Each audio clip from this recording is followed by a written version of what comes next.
Hey everyone, you're listening to the official podcast of 4playernetwork.com. Check us out at that address for everything you need to know about our community, monthly giveaways, and nightly live streams. You can even support us on Patreon at patreon.com/4player. And last but not least, you can catch the live recordings of these podcasts every single Thursday night on our Twitch channel. We hope to see you there. Enjoy.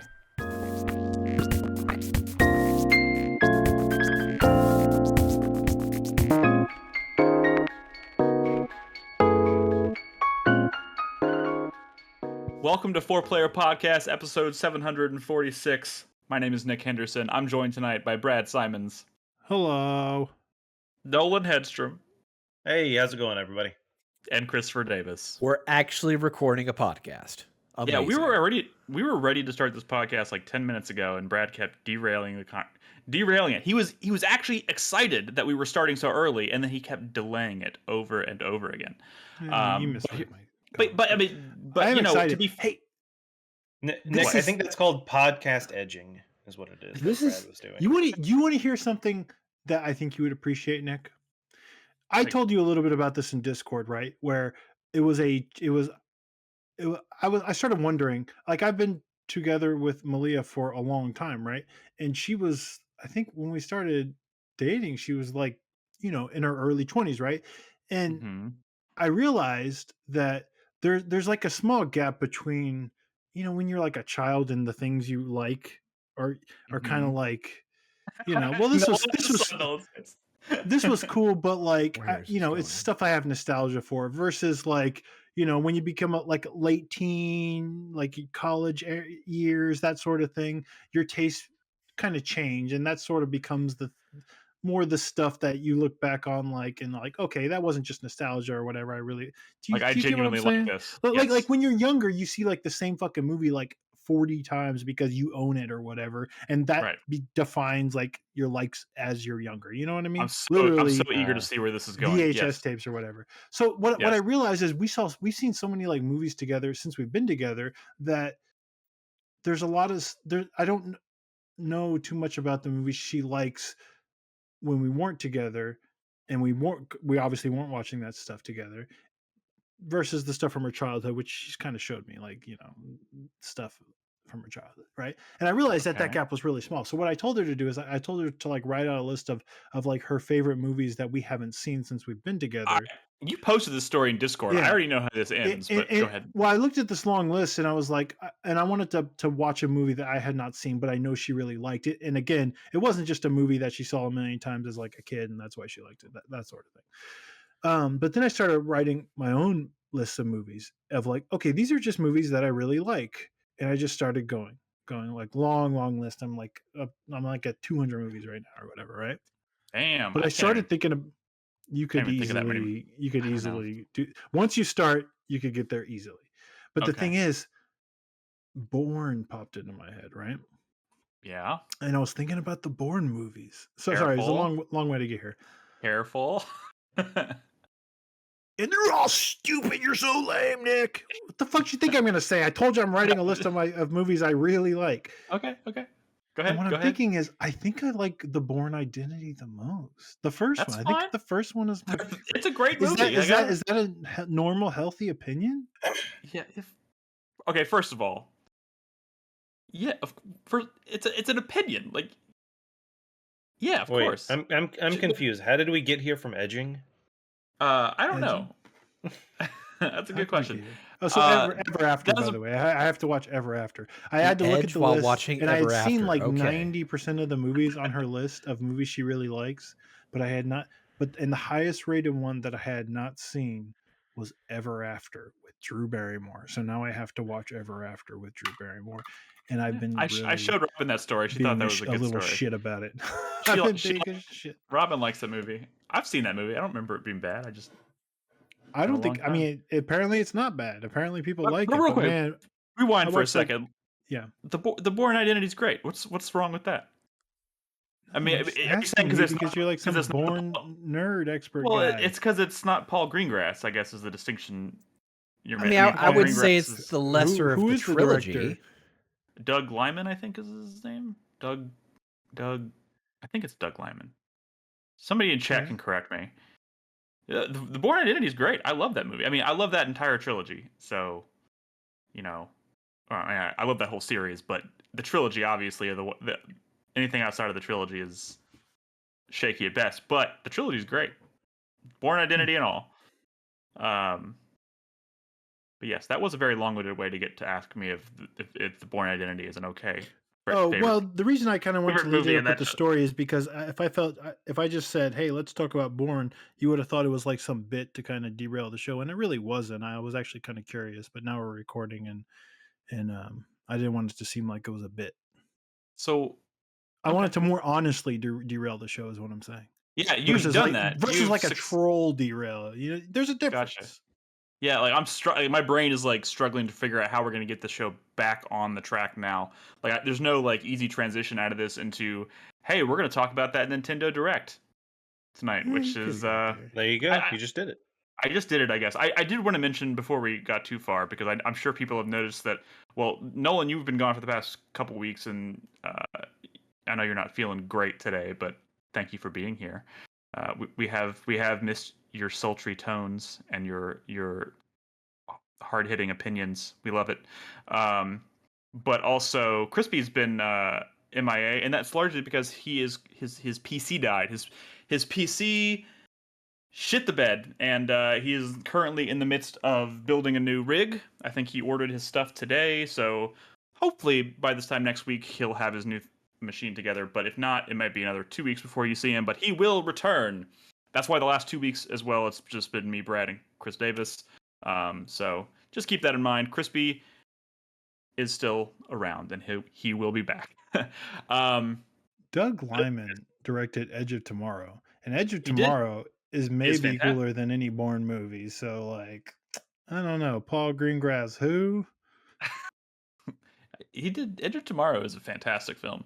Really good. Bourne Ultimatum, man, that's where it's at. Anyway, sorry. Let's move right along. We have two main topics of conversation tonight. We're not really going to do much in the way of like impressions of like games, like actual games we're currently playing. Because yesterday was a huge Nintendo Direct.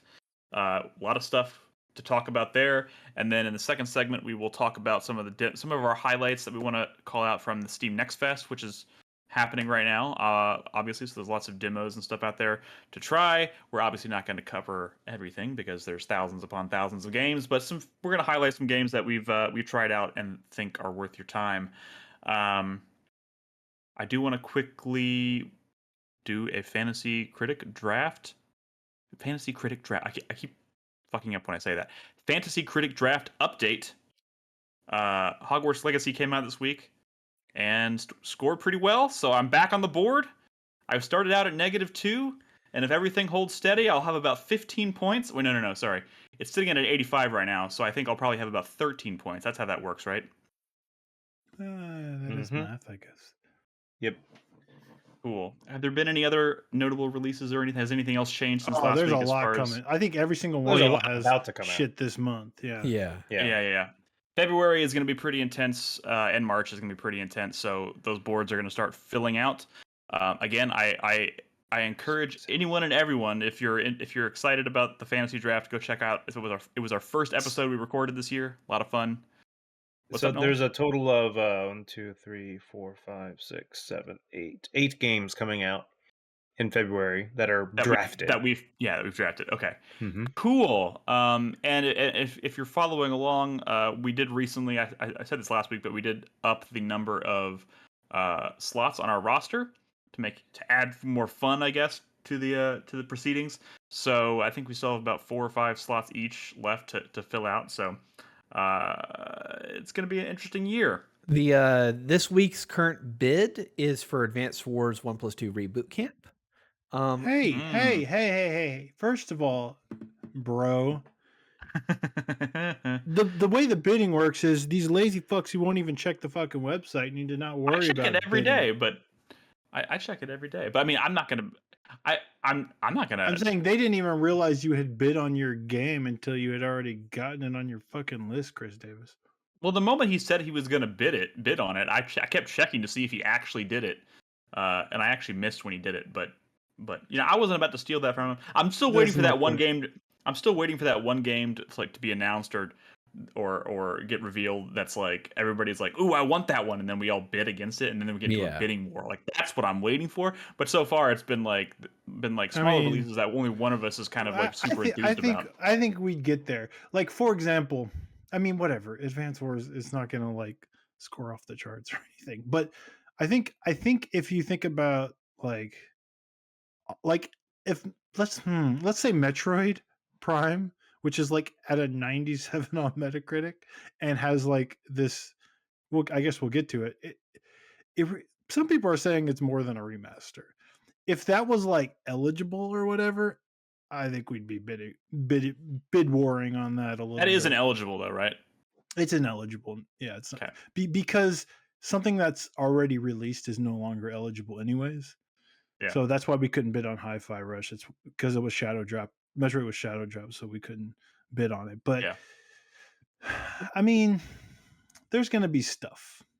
Honestly, I think there's going to be stuff. We'll see. For sure. So right. Brad, it is you that did Advance Wars, right? You bid on that? Because it doesn't actually indicate who did the bidding. Well, that's because it's still private bidding, I think. It goes... No. It's public. It's public on Thursday, I think, right? Yeah. Yeah, it's public and available to bid against. But for doesn't the next public suggest that it tells so people you who's see what the bidding game on it? is, and you see that there's bids, but you don't know what the bids are or who's doing it. So it's kind of like eBay. Well, not like eBay. Like you have to just put in an amount and hope that you're the higher bidder. Hope that you're the higher bidder, right? Yeah. I don't know. We'll figure it out when that game. We'll know. I think we'll know it when we see it. When that game that we're all like, ooh, and we all kind of go for it once. Like that's when it'll get really interesting. But obviously, it's only February. There's still plenty of time in the year for that stuff to happen. So, but if you're interested in following along, seeing what's going on, I post a link every week in the show notes to our fantasy league. So you can kind of follow along, see what's going on, see who's drafted what, how many points people have. It updates every Saturday. So like right now, it's kind of tracking all of the reviews for like Hogwarts and whatnot. And then on Saturday, it'll kind of like finalize for the week.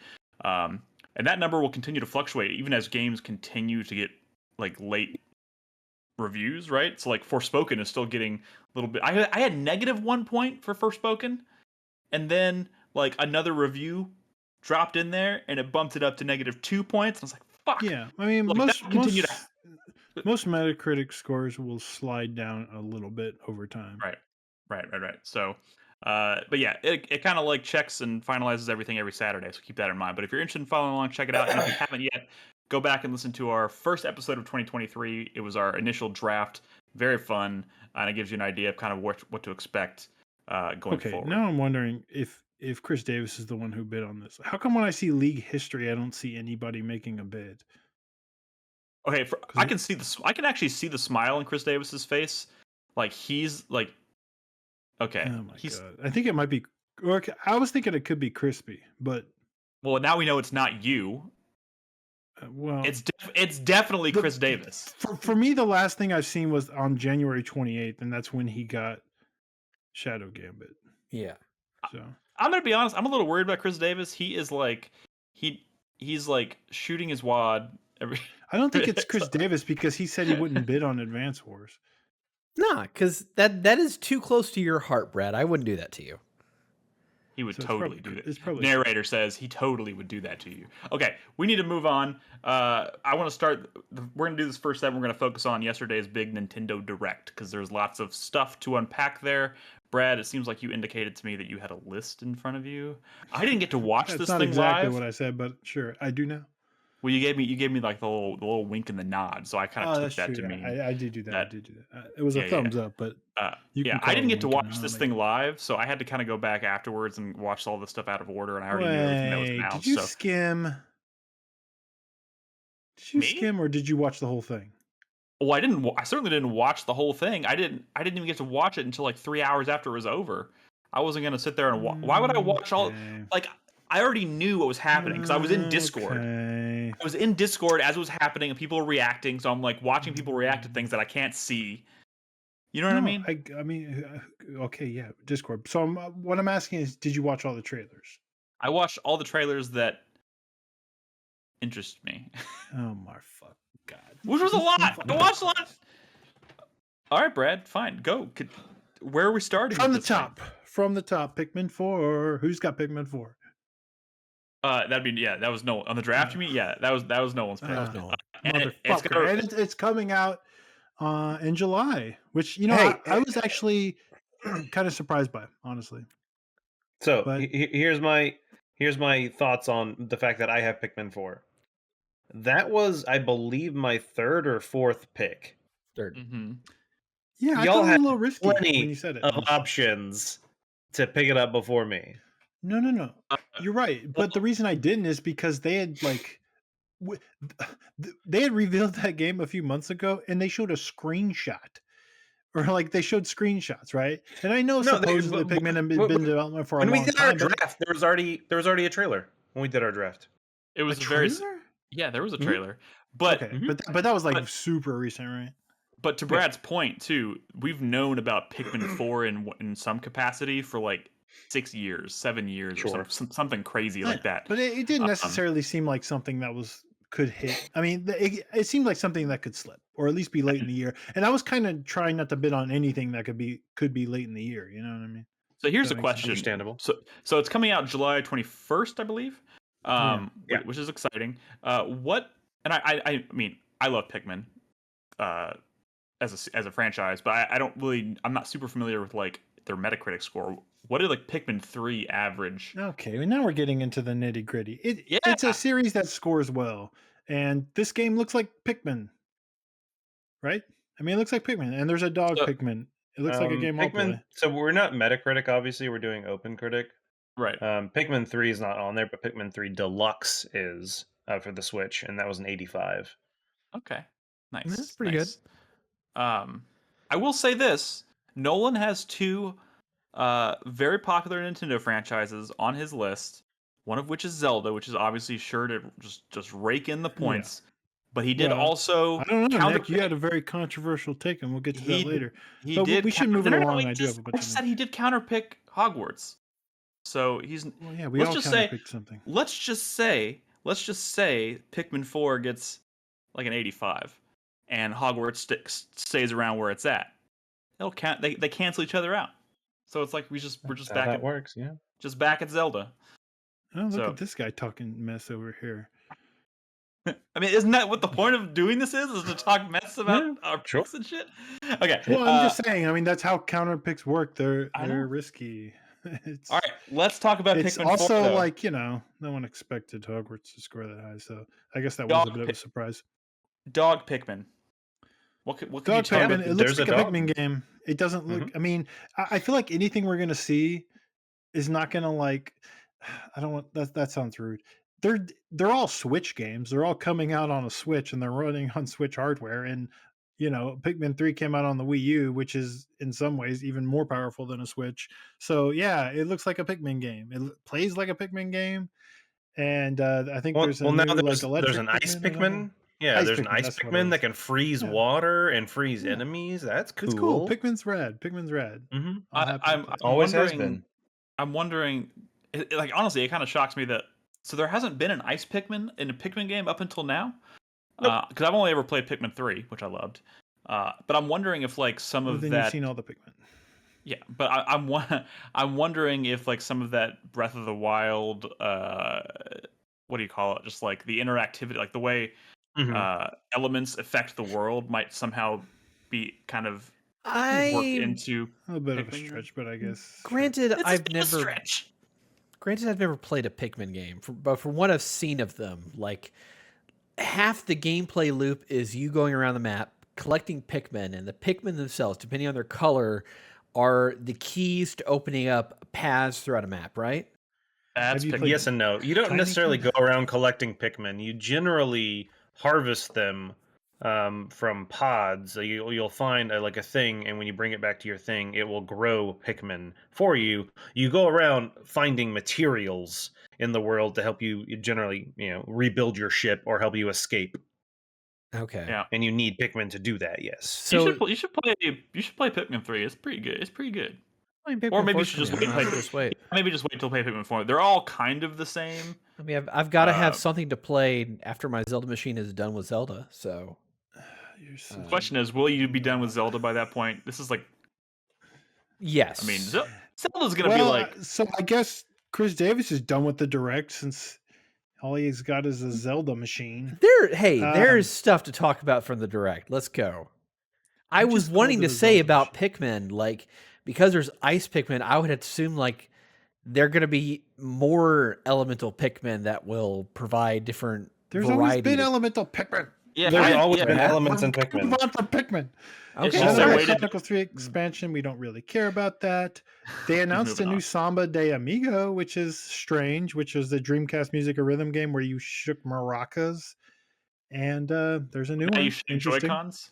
Is that what's happening here? You shake Joy-Cons. Hopefully the HD Rumble will feel really good.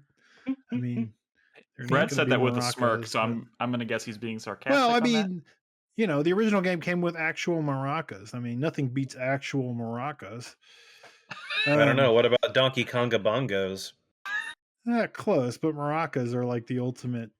I don't know what instrument. I don't know what I find. Why I find it so funny, but the sentence "nothing beats actual maracas" just without context makes me giggle. Some game called Fashion Dreamer, which is like a fashion RPG kind of fashion game, which you know doesn't seem like it's for us, but people like get into these things, you know. So Brett, is this one of those games that I didn't watch the trailer for, so you're going to judge me?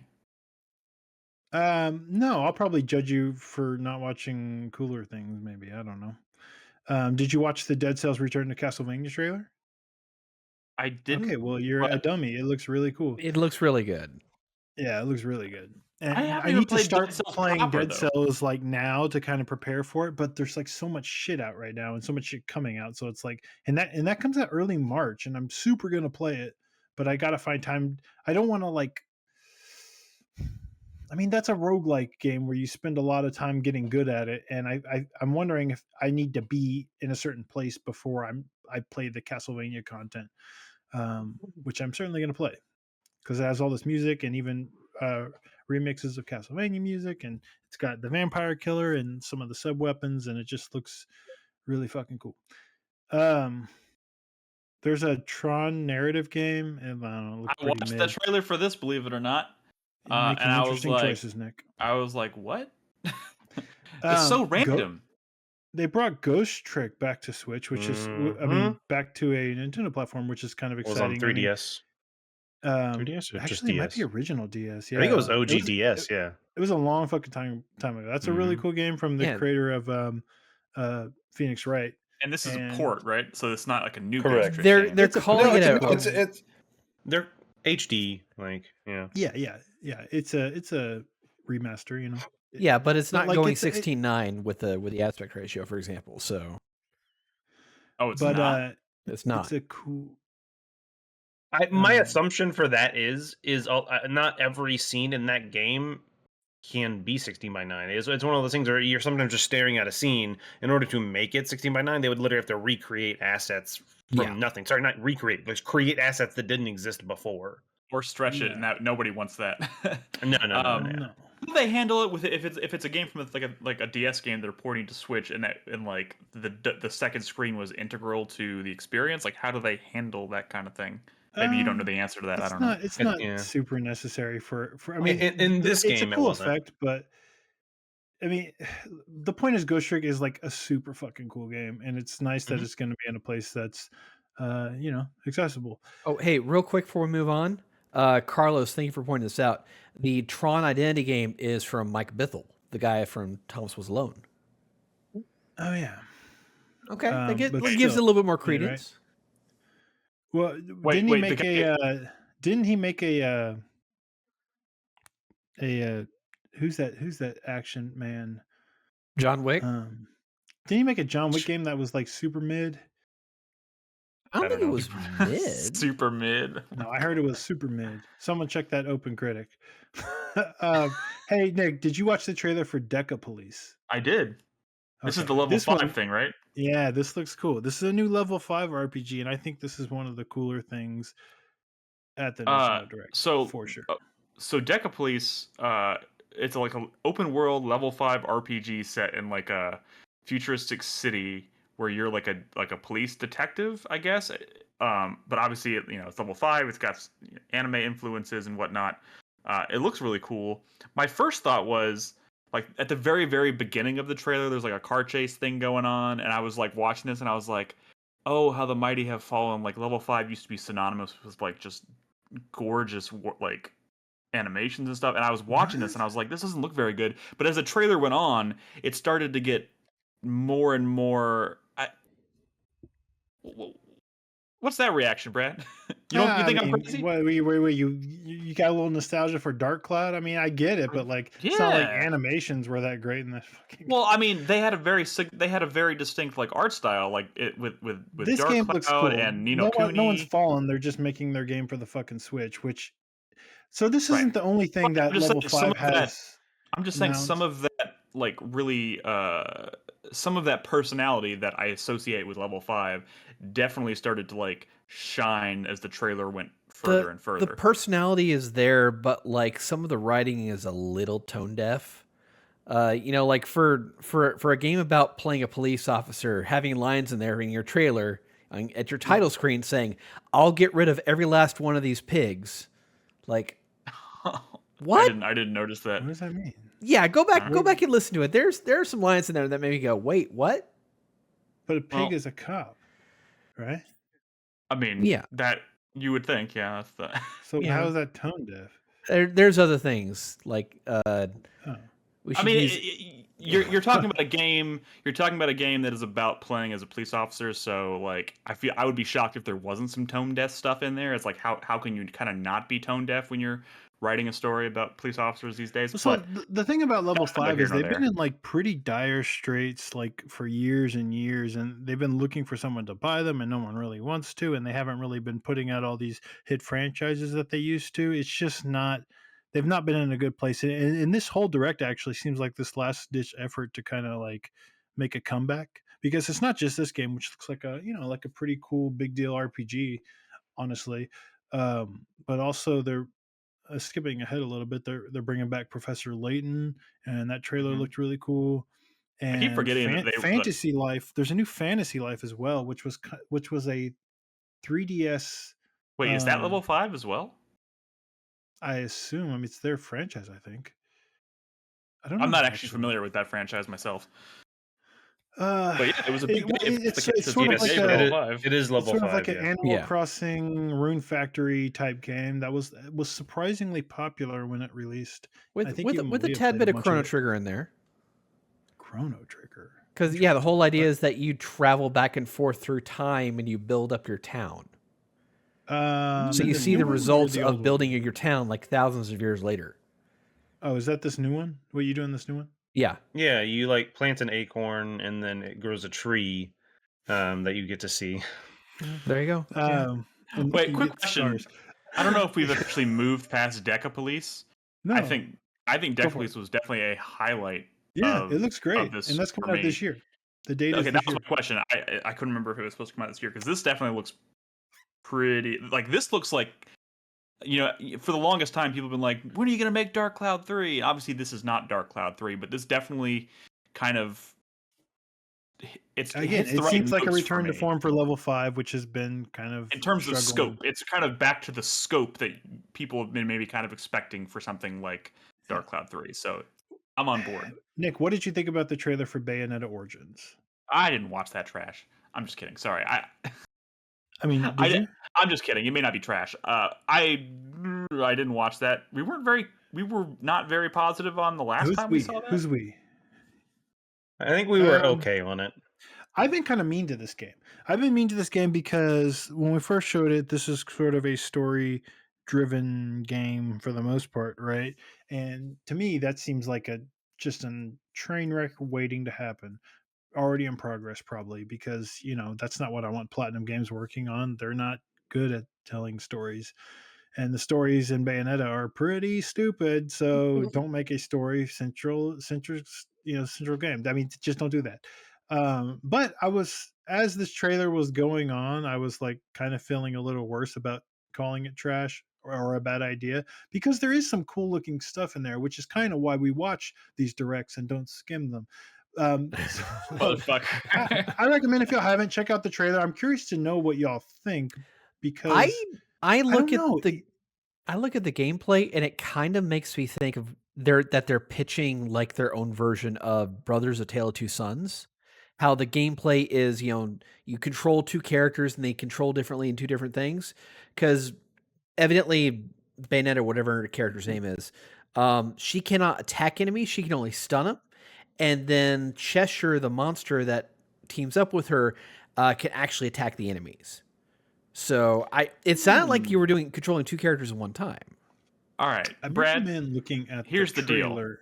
Deal. Yes. Here's the deal. If you're listening at home, stay tuned. I will deliver my full impressions of the Bayonetta origin story game or whatever the fuck in the second segment, because I will watch it during the break. Yeah. Then there's some Splatoon 3 expansion stuff. We don't care about that. Then they announced a new Disney, like a Mickey Mouse platformer game. Actually, it's more than just Mickey, but it's also kind of co-op. But I don't know. I guess the art style looked nice. People have a lot of fondness for some of those old Mickey platformers. Castle of Illusion and its remake are well regarded, and this is called Illusion Island, so it has to have some of the same DNA to it, evidently. People certainly have nostalgia for it, at least. What is this game called? Disney's Illusion Island. It's kind of a neat art style. It's kind of looks like the newer Mickey cartoons, if you've ever seen those on Disney Plus or whatever. Fire Emblem Engage DLC, whatever. Okay, is this chasing kind of the same? Is this chasing like the Cuphead nostalgia thing? No. There's these Mickey games have gone way back to 16-bit. This art style has been around for a good while, well before Cuphead was even a thing, I think. I don't know, it was like they're trying to capture that really smooth, like, classic cartoon animation kind of, I don't know. I mean, like, Mickey's literally a classic cartoon. I know. Okay. But whatever, that's fine. Harmony: The Fall of Reverie. Chris Davis. This is one I don't remember what it is.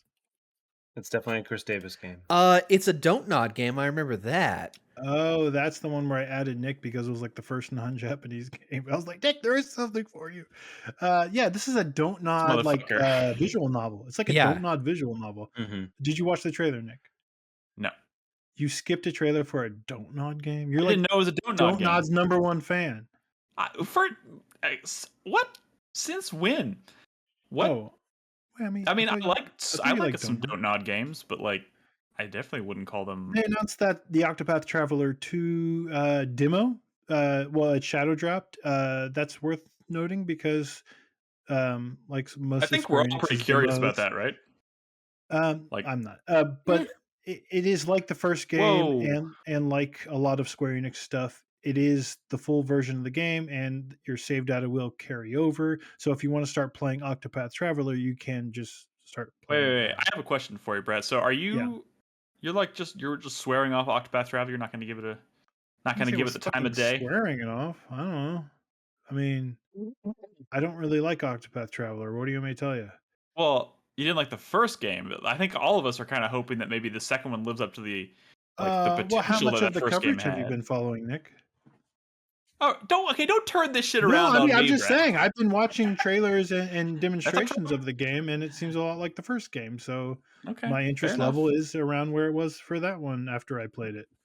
But yeah, so if you're curious about Octopath Traveler and you didn't like that first game, and you're wondering if the second game is more of the same or not, watch that new trailer or play the demo.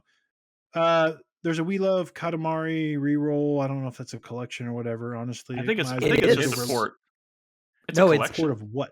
No, it's that recent Katamari reroll that they did several years ago. It's them just doing an expansion, making We Love Katamari. It's the second game. Yes, they're doing the second game. We Love Katamari. Yeah. And it's going to be a bundled release, digital and physical. So I'm picking that up. Interesting factoid. But We Love Katamari. Yeah, that's the second game. That was actually maybe the best Katamari game. So that's cool, actually. Yeah. And also, I think something about you can get a free copy of Katamari Reroll from like the Nintendo like online thing for like the week after the game comes out, something like that. The voucher, something like that, but it's only for like a short period of time. Well, man, I haven't played a Katamari game in a while. Maybe that's the one. Sea of Stars, which is like a hotly anticipated indie game from the creator of The Messenger. That's a game that looks like Chrono Trigger. Just a nice, polished, beautiful indie RPG that had a demo that also shadow dropped. So it's one of the games that if I had time, I would have probably played it and talked about it on the podcast tonight, but I didn't really have time. Yeah, there's a demo out there. 2 things. That's on Chris Davis's roster. Yes. 2, Merchant was in Discord earlier raving about it. I don't know. I can't corroborate that, but he was incredibly high on it. It looks sick as hell. I'm super excited for I'm getting more and more excited for Sea of Stars. I'm excited, but I do think people. I mean, look, The Messenger was pretty cool. I think people are responding very well to how this game looks. It's like really polished. It's pretty, amazing pixel art, and obviously it's pulling on Chrono Trigger-y heartstrings or whatever. But I'm still always going to be skeptical of indie developed JRPG type games, right? Stuff like Eastward or whatever, right? Like it's not easy to. Chained Echoes. I know, but Chained Echoes is like a fucking rarity, is what I'm saying, right? Like indie JRPGs come out all the time. The reason you heard about Chained Echoes is because it is one of those rare standouts, and people wouldn't shut up about it. But that doesn't happen very often. It really doesn't, and I'm always super skeptical.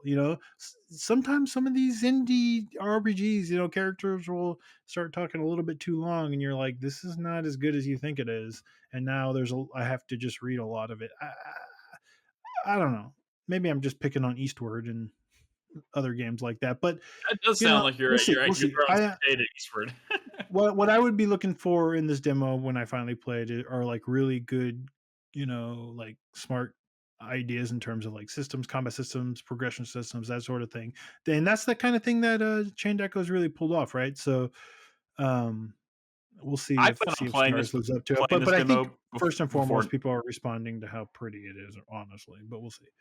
I fully intend to play this demo before the podcast next week.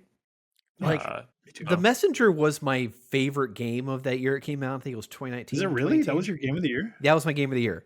Oh, and wow. I mean, it's a cool game, but but I'm like, at this point, I appreciate that a demo is out, and I appreciate there's a solid release date. I kind of don't want to play a demo. I just kind of want to just dive into the final product. That's fine. That's fine. I mean, because you're going to pick it up, so sure. Although that's a bit of a wait. That's coming out in August. I'm fine with that. Something here about a hockey game. That isn't that indie game that everyone's been talking about. Tape, whatever. Tape, or there's some indie tape or tape deck or something like that. Hockey roguelike that is part of Steam Next Fest that everyone says is like fucking sick as hell.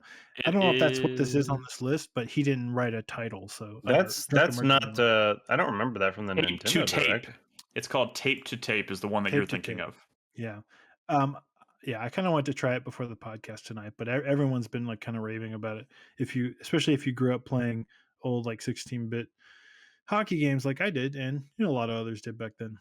Etrian Odyssey is getting a collection for Switch. That's cool. Advance Wars Reboot Camp was finally revealed as like, hey, this is a game we're going to put out, and a lot of people were expecting it to be shadow dropped. It did not get shadow dropped. It's coming out in April, which is interesting because the original game was supposed to come, or the game was originally supposed to come out last April, and it's almost like they decided. I mean, obviously, the shit that's going over in Ukraine is still going on, so I don't think they're like waiting for that to be over. But like, this is like a full year, and maybe Nintendo just said, look, we're gonna wait at least a year and see where we are, and then we just got to put it out, I guess. I don't know. Yeah, I think coming out. At this point it kind of feels like the decision comes down to either we put it out, or it's never going to come out, because they either got to put it out or they got to never put. I mean, it's I don't know. it's at some point, if enough time passes, it's like not even like financially feasible. I feel like to put it no. out. I mean, the game is done. Nintendo does this shit all the time, where they just hold on to like finished games. Like They you think finished this games for Metroid game hasn't years been before they done for a released them. long time? It's been done for a long time, and like there was rumors that was something happened with Fire Emblem Engage. It had been done for a while, and they were just holding on to it. Like this is it's not a weird thing for Nintendo. Way Forward, I'm sure, got paid, and for their making the game, and it is what it is. But So when are they putting out? In April? Is that what you said? April 21st, it's coming out. And one other thing to note is that when they announced it, they had like a 45-second trailer, not a single second of gameplay. And I'm wondering, which they've showed gameplay plenty of times before, and I'm wondering if that's part of the, hey, we're going to announce it, we're going to put it out, but we're not going to show gameplay footage of this game. Like that, maybe that's part of their, they showed we're not trying to be cinematic insensitive sort of thing. Yeah. Yeah, we can hear you. No, well, apparently I stopped recording for some reason. So You did go I away just for a noticed second. that. Yeah, I know, and I guess that stopped my recording. I'm recording again. I haven't said anything since. We'll do a roll call at the end again, so we can sync. Let's do that. Okay. So sorry. What I was saying was, it was a cinematic trailer of all of the captains. What do we call them? Mhm. Yeah, of all the COs. captains, just kind of the COs. Thank you.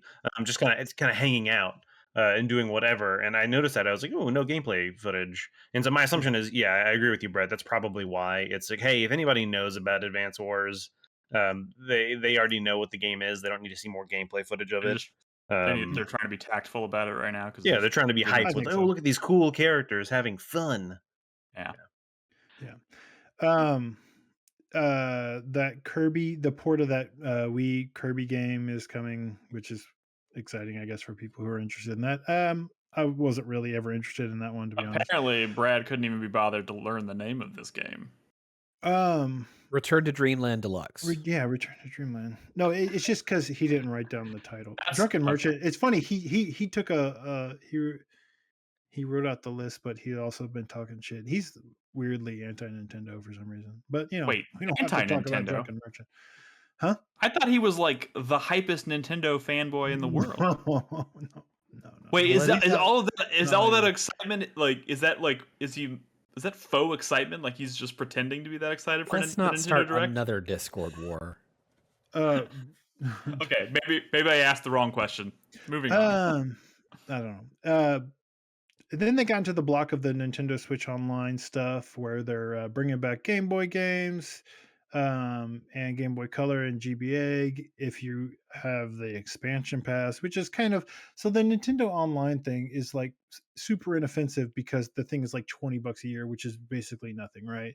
But the thing is, they lock all like this extra stuff, like the GBA games, behind the expansion pass, which bumps it up to like 50 or 40 or 50, and it's like, well, this is not like as much of a throwaway amount of money for one of these yearly subs. It's still not like, like premium and like where like the Sony stuff is at right now. It's gotten really expensive, so it's still like a lot of cheaper than the Sony and the Microsoft stuff, but it's still, it sucks that you have to get the expansion pass to get some of this stuff. But honestly, I think this is just Nintendo attempting to bring back a lot of this stuff, their old catalog, without, just charging you for it again, which is what they've always done before. Like, we're going to sell it to you on Wii, and then on Wii U, and then on 3DS, and then, and then on Switch. They just sell it over and over and over again. This subscription lets them bring this stuff out without it being that weird, but it sucks that this expansion pass was whatever. It's still not a lot of money. So,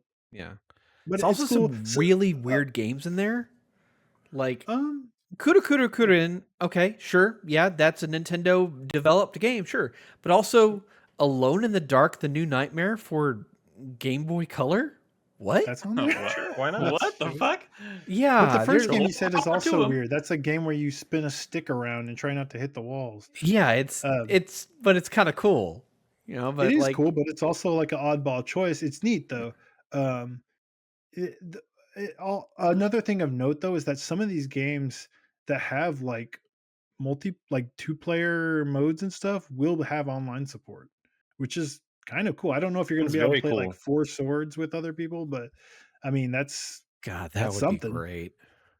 And then they did it. They announced and shadow dropped Metroid Prime. You know what? Let's come back Here to it that. is. I want to come back to that, and we'll talk about it with Zelda because that's something I want to rant a little bit about. Baten Kaitos 1+2 Remastered, which was leaked a little bit last week, which I think is super cool. Like those are both like pretty when you think of like monolith soft RPGs, obviously you think of like Xenoblade, Xenosaga, and those are people that used to work on Xenogears, right? But they also worked on these Baten Kaitos games that came out for the GameCube, and right now those are just like super rare, too expensive games, and they're not on anything, right? So you can't really play those. Remind me, what is the hook of Baten Kaitos? Doesn't it have some you didn't kind of watch like the weird... one of the first deck You didn't watch the builders. trailer for Baten Kaitos 1+2 Remastered? I didn't. Oh, okay. It was those are the one of those GameCube first RPGs where you play like they have cards. It's like a deck building JRPG where you go into battle and you're like playing your cards and those are your attacks and defense. It's funny because when you think of it now, it's like those kinds of games are so common, right? They're everywhere. I mean, the last Firaxis game was that, right? And like every indie game is a fucking deck builder these days. But back when Baten Kaitos did it, it was like super fucking unique. And they probably are bringing this back because everyone's making this sort of game now. Yeah, but it's neat to see an obscure but really liked, especially.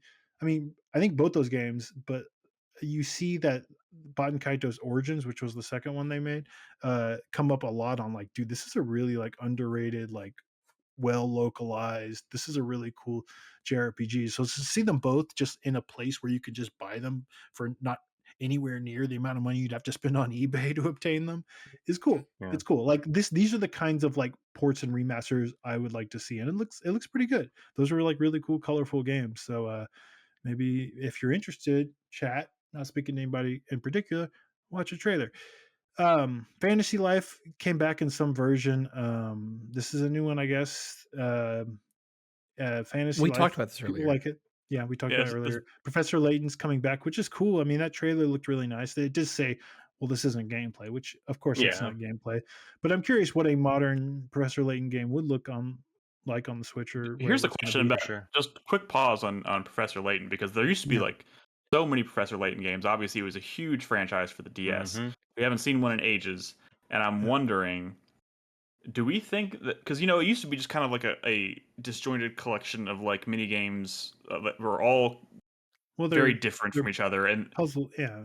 I mean, it's obviously a puzzle game with lots of variety in terms of its puzzles and whatnot. But do we think there's like any chance that this is not just that, but actually like a fully realized world where you like walk around and find the puzzles and stuff? Is this going to be like a point? Is it not going to be a point and click anymore? Because it was a point and click game, right? Before I don't know. Because my assumption, Nick, is there's going to be more than just the point and click. Because while it was focused on the point and click before, it was on the DS, which made sense. That's what you were doing.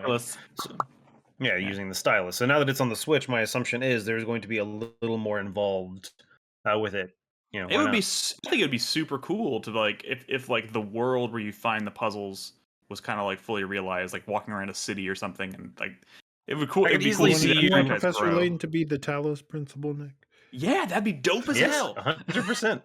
I want every game to be the Talos principal. What are you talking about? You walk up and solve a puzzle, and it unlocks a gate, and now you can progress into the next area, stuff like that. Hell yes. And then there's more Mario Kart DLC. Then they showed some indie game trailers, and they ended with Zelda: Tears of the Kingdom. So we have some indie game trailers. Brad, they showed off the Mega Man Battle Network Legacy Collection. True. Did you skim over that, Brad? Did you skim it? Did you fucking skim it? No, I watched the whole fucking direct. I didn't skim anything. I don't believe you. I don't. Brad, that has 10 games in it. I thought that had already come out in some form. I thought they were doing 2. No. Comes out next month. I mean, Battle Network's cool, but probably don't. Sorry, next month, April. Yeah, don't play more than one or two of them. They're very repetitive. Blobly played all of them and the Star Force games. He got it, even when they got bad, he just kept going. Oh Lord, the machine. So yeah, it's really impressive. Zelda Tears of the Kingdom. Well, let's do Metroid Prime remastered first, which is here's what I'll say about this. It's been so longly rumored, very long time rumored that Nintendo had Prime Trilogy planned and in their pocket, even like it could come out any minute. And this was years and years ago. And I feel like common belief was that always that, well, Metroid Prime 4 was in the works, and they'll probably like release this in the lead up to Metroid Prime 4. But see, Metroid Prime 4 got completely scrapped and started over, and then it just became this weird limbo of, well, are they just not going to release the Prime trilogy or whatever? But like then a year or two ago, the rumors changed, and it was, okay, this isn't the Prime trilogy in HD. This is going to be a remake of Prime 1 and only Prime 1. And well, now we have this. It's shadow dropped, and it's while it's called Metroid Prime Remastered, this is like a full art remake of Metroid Prime. It does look nice, but and it's exciting. It's exciting because it's like 60 frames a second. It's a legendary game. I love it a lot. It's a goat. But I wanted the fucking trilogy. And while this is like a happy thing for me, it's also like a really sad thing for me. Well, because here's the question. The reason I wanted the trilogy so much for all these years is because Metroid Prime 3 has been stuck on the Wii. They released the Metroid Prime trilogy. Yeah, it's only ever been a pointer controlled game, and I've always wanted them to do this trilogy so they can give it proper fucking controls. And I've been waiting for this because I want to play that game without all the motion shit. Like, not only did Metroid Prime V have a lot of like have the pointer stuff, but that was, there was so much like motion stuff in that game, and it's like, well, question for you, and do you actually think that this is the only Metroid Prime thing we're going to get, or do you think they're splitting this up so they can charge us full price for all three? I don't think they split anything up. I think they only did Metroid Prime 1, and really, the reason I don't expect them to do all of them is because that doesn't make any sense. Metroid Prime 4 is coming, right? Right. So I mean, we would assume, considering they announced it and then scrapped it, but you don't sell 3, like they didn't even mention the others, right? Maybe if the others were coming, they would have at least been mentioned, but you're not even gonna like, there's no reason for them to not mention them if they're planning to do all of them, because Metroid Prime 4 I can think of a reason. Horizon. Well, first of all, I can think of a reason, because one, you say Metroid Prime 4 is on the horizon. I think that horizon is like 2 or 3 years away. 2, I can see them. Why would you say 2 or 3 years away? Hold on, because they had to start the whole fucking thing over again. But that do you know how many years ago that was at this point? Yes. But listen, as far as like not wanting to mention Metroid Prime 2 and 3 right now, I could see them not wanting to do that because they do want to charge everybody for full price for all 3 of them, and to announce that they're doing that up front would make a lot of people mad. They want to space them out with enough time so that people kind of forget that, oh, I already paid full price for the first. Forget. I mean, that could be it, but I'm saying full price. It's $40 if you're buying it physical. It's like $20. Which, by the way, here's the other crazy part. Nintendo already released a Metroid Prime trilogy back in the day, and did you? This Metroid Prime trilogy, do you remember when it came to Wii U? They released it digitally, and it was $20, except when they first launched it, it was $10.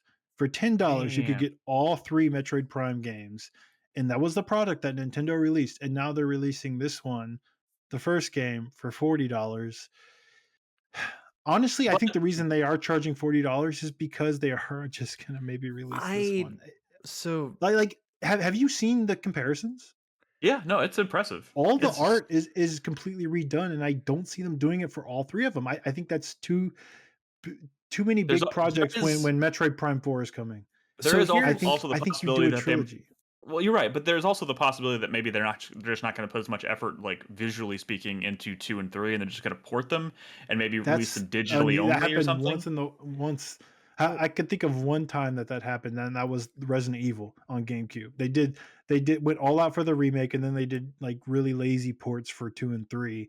But that I've never seen that done in the history of games. That's insane. So here's the balance scenario to me, and this is what I've been able to dig up. This remaster was done by Retro. And it has been. I don't think they're going to make 2 and 3 then. Well, hang on. That's also a reason to think Metroid Prime 4 is farther out than. Well, let me get this out, okay? So Retro developed this remaster by themselves. It has been 13 years since the trilogy got ported, right? So that's a whole generation of developers. So you have to retrain all these new personnel on not only a new system they have to develop on, but also old gameplay mechanics and design paradigms that they didn't experience back then except when they were a consumer. So this is a good opportunity for them to relearn how to make a Metroid Prime game, and then you use that experience to build Metroid Prime 4. So I think this was the trainer game for Metroid Prime 4. And once 4 is done and that's out of the way, then they can work on 2 and 3. And that's probably on the horizon eventually. You're saying this is going to come out and then 4 and then they're going to do 2 and 3 remasters? Yes. You're a crazy man. I don't think I'm crazy at all. You're a crazy person. I think this is a situation of like Valkyria Chronicles remastered, right? Remember that one? They're like, hey, remember this? We're going to do another one, but remember this. You're excited about this, right? So we have Valkyria 1 2 and 4. 3. They did the one that people remember most fondly. And in terms of Metroid Prime, it is that original game.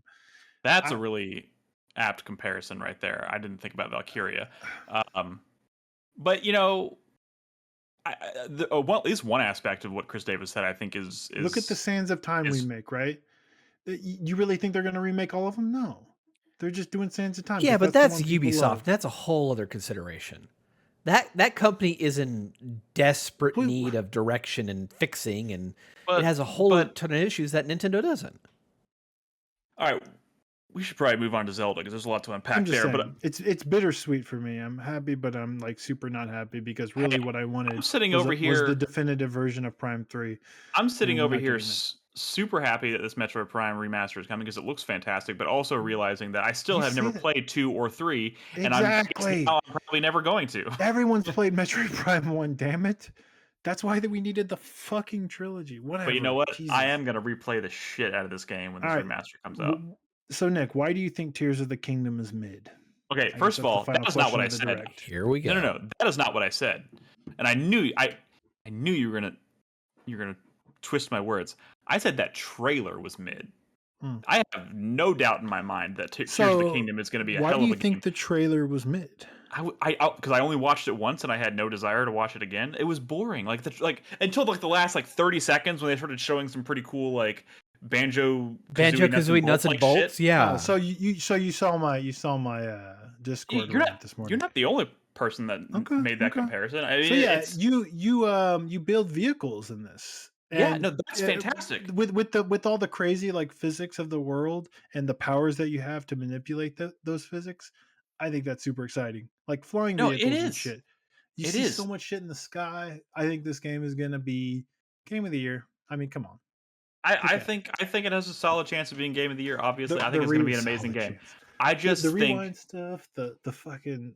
I just think that trailer was really mid. Like it just. I don't know what people are saying. I mean, it was shorter than I would have liked, I guess, but they were showing good stuff. So, unless you just mean that half of it was story stuff. No, I just mean that I was not super the first half or more of that trailer made me think it was like Breath of the Wild, but they just made the world dark, quote unquote.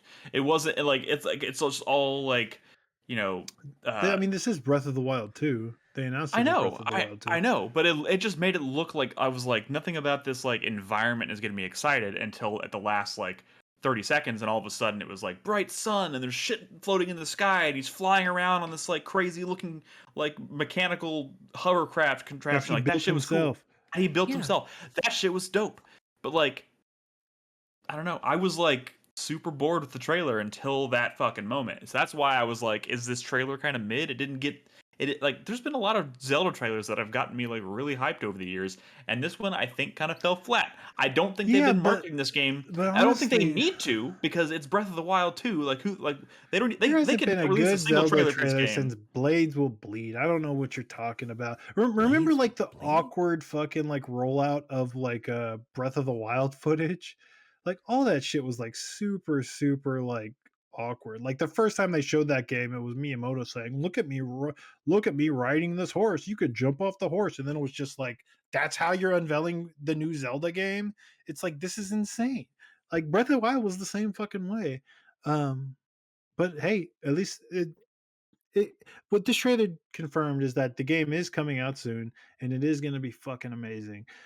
And Nolan's got it, so fuck that. And so a couple things. So Lemur Dragon in chat does mention that they've still yet to show the transition from sky to ground. But what I will say is there's one shot in this trailer where you can actually see the ground from the sky.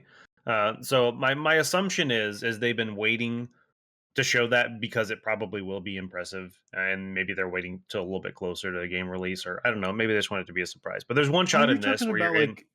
Are there concerns that it's like a Skyward Sword situation? I think because they've never showed it. But like I said, if you go back and watch this trailer, there's one shot where he's on that like quad drone thing, and you can see clearly the world in the background. Oh, like 100%. Like when he's standing on cliffside, you can see all like the sky islands up there. I mean, like, I think they would be. I think that would be crazy to imagine. I think that would be absolutely crazy to make a sequel to Breath of the Wild. If they knew they could. I think Lemur Dragon's point is just that they've still technically yet to show it. Yeah, no, I think you're right. Wrong. They've not shown Link jumping off of a sky thing and landing on the ground. And I think you're right, but it's just like I think they would be crazy to make a sequel to Breath of the Wild and introduce any kind of loading screens. You know what I mean? Like any dramatic thing like that would just kind of ruin the illusion. So, a couple other questions, and maybe I've just missed something because I've not been completely up to speed on everything. Do we know what's up with Link's like fucked up arm? No, that's a new thing. I don't think they really. And I did get the sense, and I got this from the first trailer. I thought maybe we would kind of know what the hook of this game is, but because I think there is still a hook that they haven't really gone into. Well, I think the hook is in the last line of the trailer. Zelda says, "Please lend me your power." Mike, are you going to play as Zelda in this? I thought she said that, but I don't. She said, "Please lend me your power," and Link is reaching out, and they're about to touch hands. Yeah, that's the last line of this trailer. Is that what she said? The thing is, I could have sworn that's what she said, and then I watched it again, and I was like, I don't think that's what she said. So okay, so hold on. A Cheese Kid says, "Lend him your power." Maybe she's trying to. I don't know. I need to rewatch it again. I was thinking the exact same thing you were at first, Nolan. But then I watched it again, and I could be wrong. I only watched it the one time, or maybe twice, or whatever. Okay. My point though is Zelda is the arm. You saying you don't know what the hook is seems crazy to me, because one, we've known about like the crazy like rewind shit since like a couple of trailers ago. Well, no, I know, but they've shown us several like disjointed thing. Well, hold on, they've shown us several really disjointed things that could all be hooks, quote unquote. They've shown us the sky stuff. They've shown us the arm time manipulation or whatever stuff. They've shown us the build your own like nuts and bolts type shit, right? But like that's all disjointed, and it's like there's usually some kind of like through line or like core thing that makes a Zelda game unique. Yeah, but it's also a sequel to Breath of the Wild. What's the hook of Breath of the Wild? I think I know what that is. Well, you know what? I think Davis, before you say it, hold on. I want to hear what Chris Davis had to say. I just rewatched that scene. It does say "lend him your power," so I was wrong. I just rewatched it with the volume really high. I thought the same thing as you. First. Okay. So dang. Outside of the trailer, like the day after, Nintendo of Europe tweeted out a picture of the Master Sword, except the Master Sword had been broken and burned away on the blade. And that's incorporated into the actual title art in the logo. So I think what the whole gameplay loop is going to be is that you are going around the map and you are reforging the Master Sword. Well, I mean, sure, that could be like the driving force of the story, but mechanically speaking, I don't think that at least it doesn't explain away or explain to us what the core. Because like in Twilight Princess, it was like you turn into a wolf. In Majora's Mask, it's collecting the masks and rewinding time. Well, I didn't finish. In Ocarina of Time, you're going back in time. You're going back and forth between future and past. Like Wind Just Waker, like in Link to you're the sailing around on a boat with and you're controlling the wind. Like we don't know what that thing, that defining characteristic is yet. Nick's trying to figure out the nuts and bolts of this game. Fuck yes, I am. I'm trying to give you. I'll say this.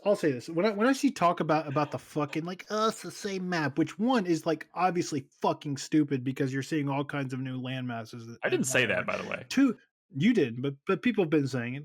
You did, Nick. You did. People have been saying they don't want to play another Zelda game on the same fucking map. One, it's obviously not the same. Like you're not going to be doing the same shit with that map.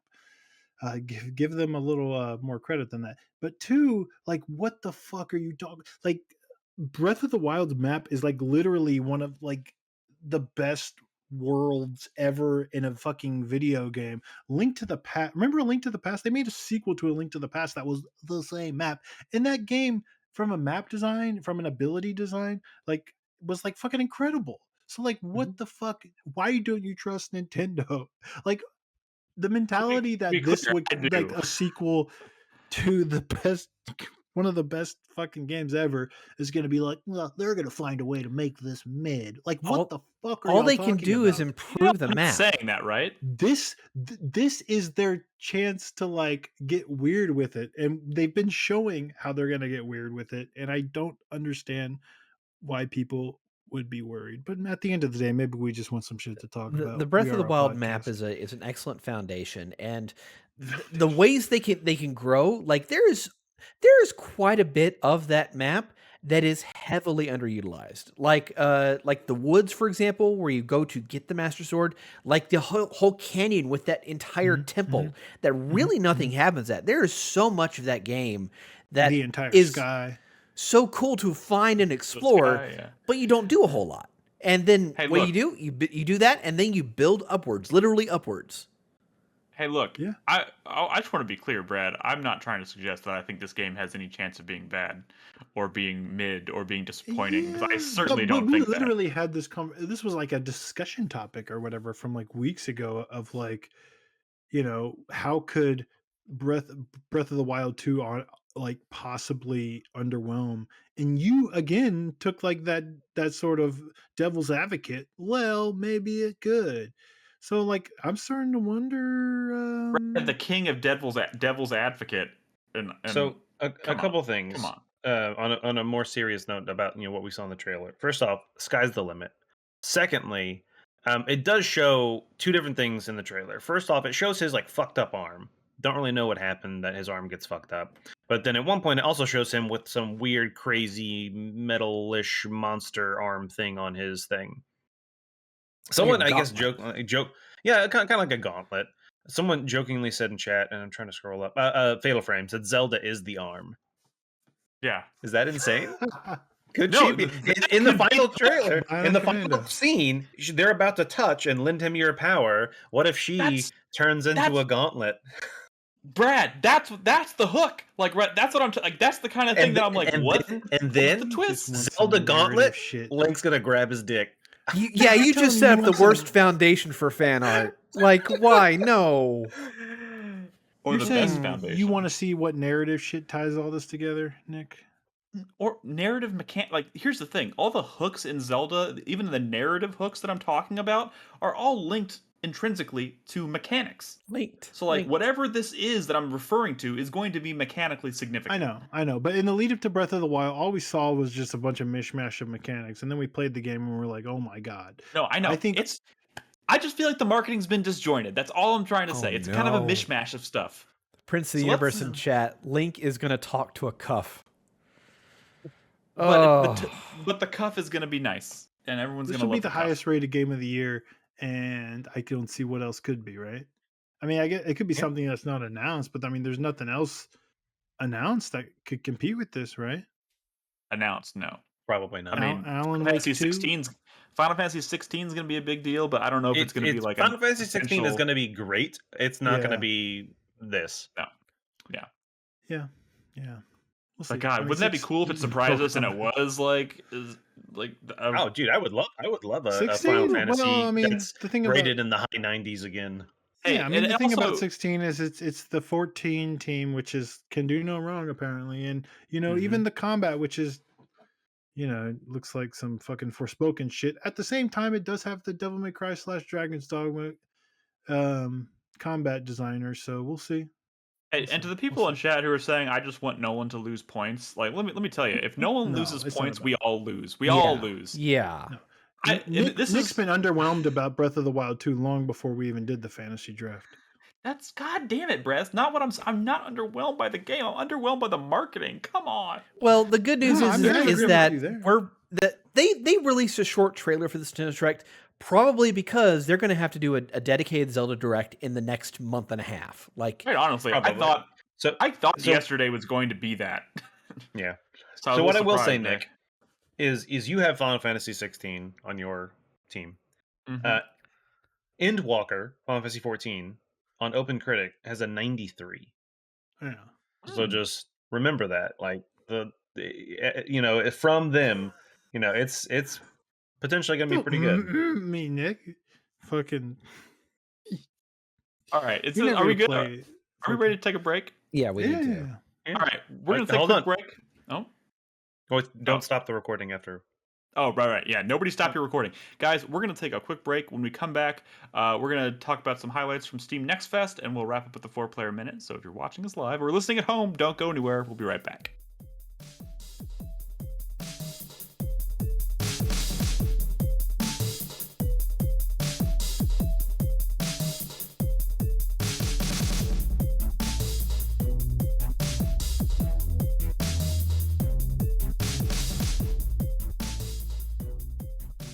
Welcome back to the show, everybody. As promised, I would like to deliver my detailed impressions of the Bayonetta Origins trailer that I watched during the break. The game doesn't look too bad. Maybe I was a little harsh when I called it trash. I never meant what I said when I said the word trash, but I just wasn't particularly interested in it.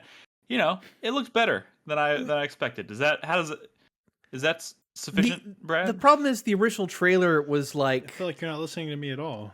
I think that game looks like a really bad idea. I mean, I do agree with you about the story thing. Like, Bayonetta stories are not great or good even. But like mechanically speaking, and like it has an interesting like kind of visual style that I like. I don't know. I mean, they actually didn't showed hate it. mechanics this time around, and that's not what they did at the first trailer. The first trailer was just them doing story stuff. So it's I can almost actually fair. see it as a game. I can actually see it as a video game now. All right. Anyways, that's not what we're here to talk about in the second segment. Steam. I can't. What, Brad? Nolan's dead, soulless eyes. I can't. I know it's unsee it wrong. now. Fucked up. Stop it. Why do you have to do this? So the funny thing is here, watch. I'll turn it off. So now it's off, and now I can, if I'm looking around, and watch, I'm gonna turn it on. What the? Ah! Yeah, that's horrifying. For those listening at home, Nolan's messing around with a new NVIDIA. What do we call this? Like, it's called a software eye contact. package, or Yeah, no, it's for contact. if you have NVIDIA Broadcast, which kind of started with I the turned mine 3000 on. series. I don't think Brad did. No, I think course Brad. he I think did. Brad's just pretending. Yeah. But yeah, it makes Nolan's eyes snap to the camera, even if he tries to look away. And now that we know it's happening, it's impossible to unsee, which is very strange. But yeah, you can stop staring at the camera, Brad. It's creeping me out. All right, so Steam Next Fest is happening right now. Obviously, this is how many times a year do they do this? Like twice, 3 times a year? 2-3 times. Yeah, so Something like that, there's a metric shit ton of demos for indie games that are available now on Steam, and obviously there's thousands of demos to comb through, and we're obviously not going to play them all, but we like to comb through and find the games that kind of jump out at us and try them out. And we're going to highlight a few of those tonight. I don't want to spend an exorbitant amount of time talking about any particular game because that could cause this to be like a 4-hour podcast. But be a good show. In the past, we've done it this way. We've provided some footage to Chris Davis, and he has the list. So I like to just say, Chris Davis, surprise us. Whatever it would not be I a good show. Demos suck. Boo, boo. I hate Next Fest. I hate it. It's too much shit. It's too much shit. It's already like so hard to deal with all this fucking indie game FOMO because they never stop. They never stop. And fuck these demos. I played a lot of games before I finally found one that I actually like dug. I think people like overrate these games when the Next Fest happens. I mean, people get excited, this is right? kind of cool, but like, slow your roll, dude. People get excited when there's new stuff, and they get like, oh, there's like all these, like it's like being in a candy store, right? Like a kid in a candy store, you see all this cool stuff, and you're like riding this high, right? So like even games that are kind of like mid or like need some work, it's easy to maybe be a little more enthusiastic about those titles. These events are great ways to find just like gems to be excited for in the next year. So like, yes, sure. I think we should start with the game that's coming out the soonest, which is the remake of System Shock. And I would like to pose a question to Nick as we begin. When the fuck does that come out? March. Yeah, like March 12th or something like that. Yeah. I would like to ask Nick, why is this called System Shock, and even though it's just some kind of Dissent fan game? Okay, so I recorded several pieces of footage, and this is the one I ultimately ended up sending because... And also, I want to preface this by saying I've never played the original System Shock, so I don't know how faithful this. I think it's supposed to be a pretty like one. I don't know if it's a 1-to-1 remake or if it's more of a spiritual successor or what. But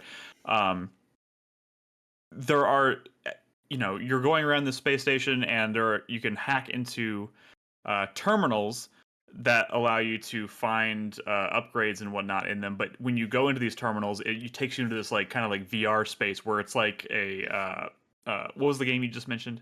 Dissent, yeah. It's kind of like that. So you're kind of like free floating around, and you're collecting these upgrades that allow you to shoot different weapons and get different tools, and like you're collecting upgrades as you're floating around that allow you to like propel enemies away from you and like speed forward and different kinds of like lasers to shoot and stuff. But it's all in the guise of like trying to find these special items and upgrades and whatnot throughout them. So this footage starts in one of these sequences. So but it'll be over in like a minute or so. Also, I'm not knocking Dissent. I love that franchise. I would love to see it come back. It's just this was a weird way to start out System Shock. Yeah, no, I know. I kind of did that intentionally. But this is a game, I backed this on Kickstarter years ago. I played a demo for this years ago. It was like, in fact, I think they had a demo kind of ready to go when they started their Kickstarter, if I believe. So it was really like a super early alpha. Yeah. And this is a beta, and the game is supposed to come out next month. So I played it again today, and I will say this. I think this is... It's funny because Brad was just like, people get really excited for these games, maybe too much, and I'm sitting here thinking like this kind of just shot to the top of my. This is not the kind of indie game I'm referring to, by the way. Probably this is not. a ambitious remake of a famous beloved game. Yeah. But yeah, I am super into this game. I'm trying to figure out where to go with this because I don't want to spend too much time talking about it. But what I can... I think you're trying to stall for time because we're still on this fucking Dissent mini game, Nick. You feel free to fast forward a little bit, Chris Davis. You want skip ahead, homie. I keep forgetting you can do that. But this game has come a long way since I first saw it. It's really come together. It has a really nice, like, I really love the aesthetic to this game because it's kind of over time has developed into this kind of like combo of or this amalgamation of like modern Unreal Engine stuff, and like it almost has this kind of like light voxel effect going for it, like really tiny voxels. So like when you get really close to things, they had the kind of like pixelated voxely looking effect. But like everything just looks super crisp and nice, and combat feels nice. I will say like the one kind of gripe I have about it is that like when you're hitting enemies with like in the demo I played today, I only really had access to like melee weapons and some grenades. Melee weapons when I was running around beating up like mutants and stuff, they felt kind of like spongy. So like it wasn't like the most satisfying, but every once in a while you get like a really clean hit like to their head would fucking explode, and I was like, oh, that was pretty satisfying. But that was, few and far between. Grenades felt really fucking nice though. But what I like about this game and what really got me excited about it was just kind of how off the rails it is and how it doesn't hold your hand. I mean, and that's kind of reminiscent of like what the original game was. This feels like an overwhelming, I mean, I'm going to say BioShock because obviously this preceded BioShock. This is kind of what led BioShock is a spiritual successor to System Shock, but like compared to even BioShock, this is just like it doesn't really tell you where to go at all. It's just kind of like you have a map, and as you're going around, you're finding all these chips that you're plugging into your arm and like getting all these upgrades and stuff, and it almost feels like Deus Ex in that you're like slotting like upgrades and stuff into your body, which just feels really great. And I played this for like 45 minutes to an hour today. I didn't finish the demo because I was just spending so much time running around the space station exploring. But yeah, I'm super excited for it. Like I said, it comes out in March, so I was actually I finished the demo. And I was like, maybe I should bid on this. I was like thinking about like maybe I'm thinking about it. The thing is, System Shock 1 is not System Shock 2. Those games actually surprise, like they're like System Shock 1 came out early 90s. It came out like less than a year after Doom, the original Doom. It's an old ass game. Yeah. System Shock 2 is much more like modern Deus Ex. So like, does anybody know is this supposed to be like a 1-to-1 remake? No. Go look at footage. Well, I mean, I've seen footage of the original System Shock, but it's also not the most like recognized. Like I don't obviously remember like memorize like the hallway layouts and shit. I've not actually played much of the original System Shock because it's just so fucking old. Even back then, this is a really nice feeling game and a really just well designed. I was already kind of feeling that just kind of like BioShock, Dishonored sense of exploration that I love from those kinds of games. Yeah. It's like kind of one of the original immersive sims. if that's even a real genre. Yeah, for sure. So yeah, that's it. That's all I really want to say about System Shock. It's coming out very soon, and I didn't know it was that soon. That's kind of cool. Of course, it has to come out soon. It says March on their Steam page, but it doesn't say a specific date. So yeah, they announced it a few weeks ago. But they're calling this a beta, and it says March. So I don't have any reason to believe that it's going to come out much later than that. So a beta. Go check it out. It's on Steam Next Fest. It's pretty and it's free. It's pretty cool. Pretty sick. This could potentially be my first Kickstarter success story. Wait, that can't be fucking true. Surely all the games that I've backed on Kickstarter, like I don't think any of them personally have backed. Well, I did back The Wonderful 101, but I still haven't played that, so I'm not really sure if I'm going to call that a success story. That game already came out anyway. I know. I'm saying that you probably played way more. I'm still getting updates on an indie RPG that I backed when I was living with Nolan. Fucking Psychonauts 2 was a Kickstarter game, right? Yeah, I didn't back. We got an update for Anne in November. I was like, what? So, man. Remember that? Okay. Anyways, what's next? Next, I think we should move on to The Last Case of Benedict Fox. Okay, this is. I just want to. Did anybody else play this? No. Somebody bid on this, right? I think it's Crispy. I just want to say, I hope Crispy's going to play this demo. Well, he doesn't have a PC right now. One, I think this game has potential from a conceptual standpoint, and obviously we've seen trailers on it, by the way. That makes it look nice. But this demo is a fucking kind of a train wreck, technically speaking. Train wreck. It was for me, anyways. Also, like I was trying to play.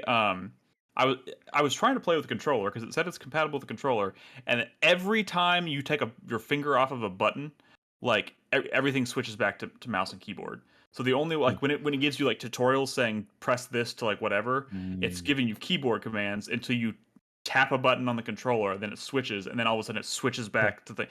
And also, it was just like it's one of those games that feels super disjointed. Like every 5 seconds is like doing a fade to black, so there's no like it doesn't feel like there's like a lot of like smooth transitions from like cinematic to gameplay. Traveler.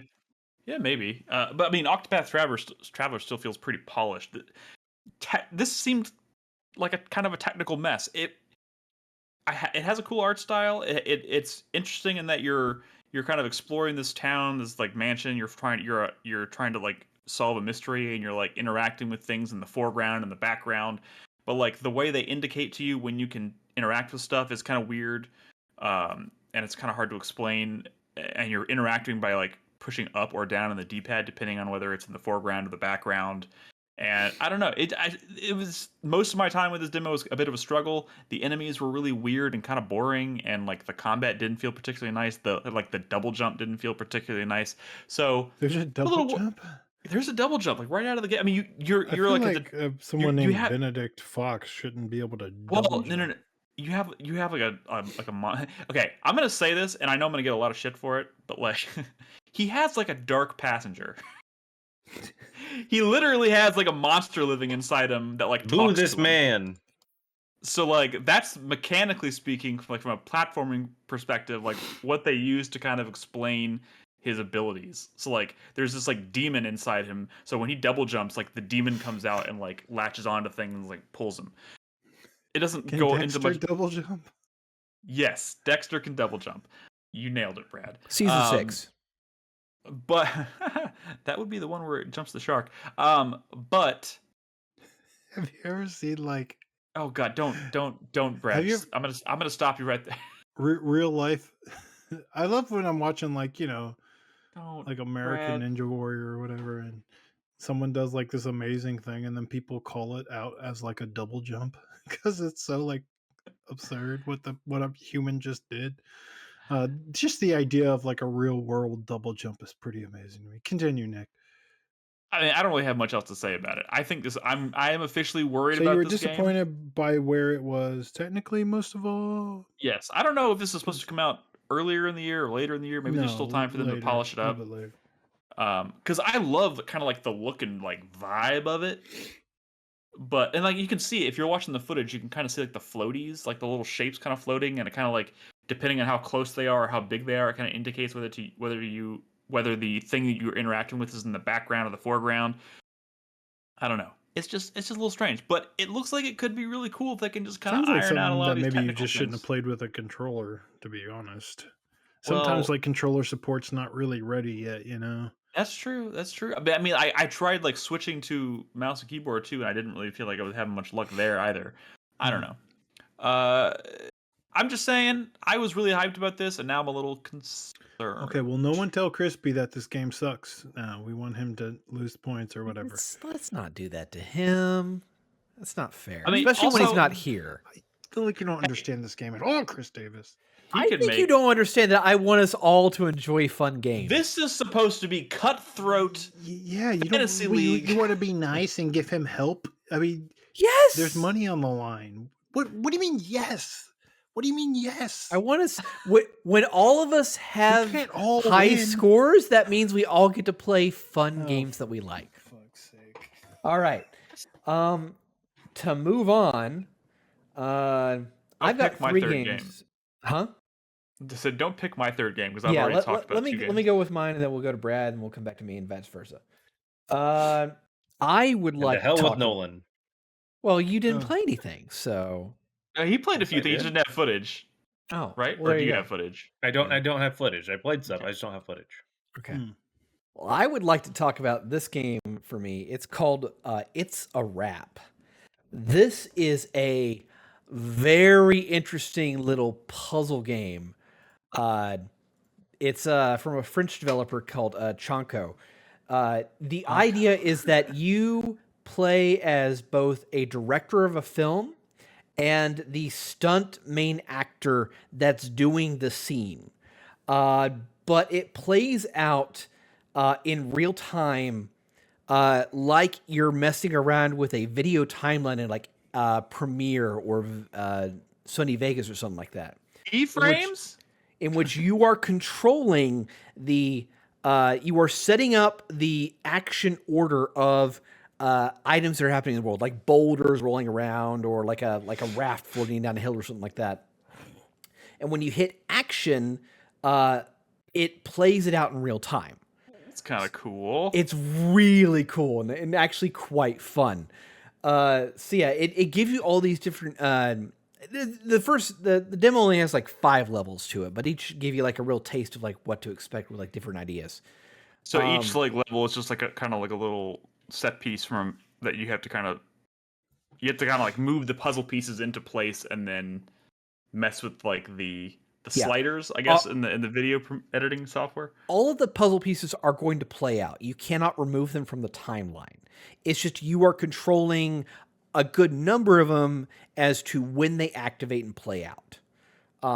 So in this scene, for example, a script to kind of figure out the order of things. They always start you out with a page from the script, tells you what's going to happen, and then it takes you to the timeline in which you can see what all is going to happen in what order at the start. There'll be some things that you can't that are automatically going to happen every single time at the exact specific moment, but there's also going to be some that you can control, both when they happen and also repeated events that just happen continuously throughout the scene.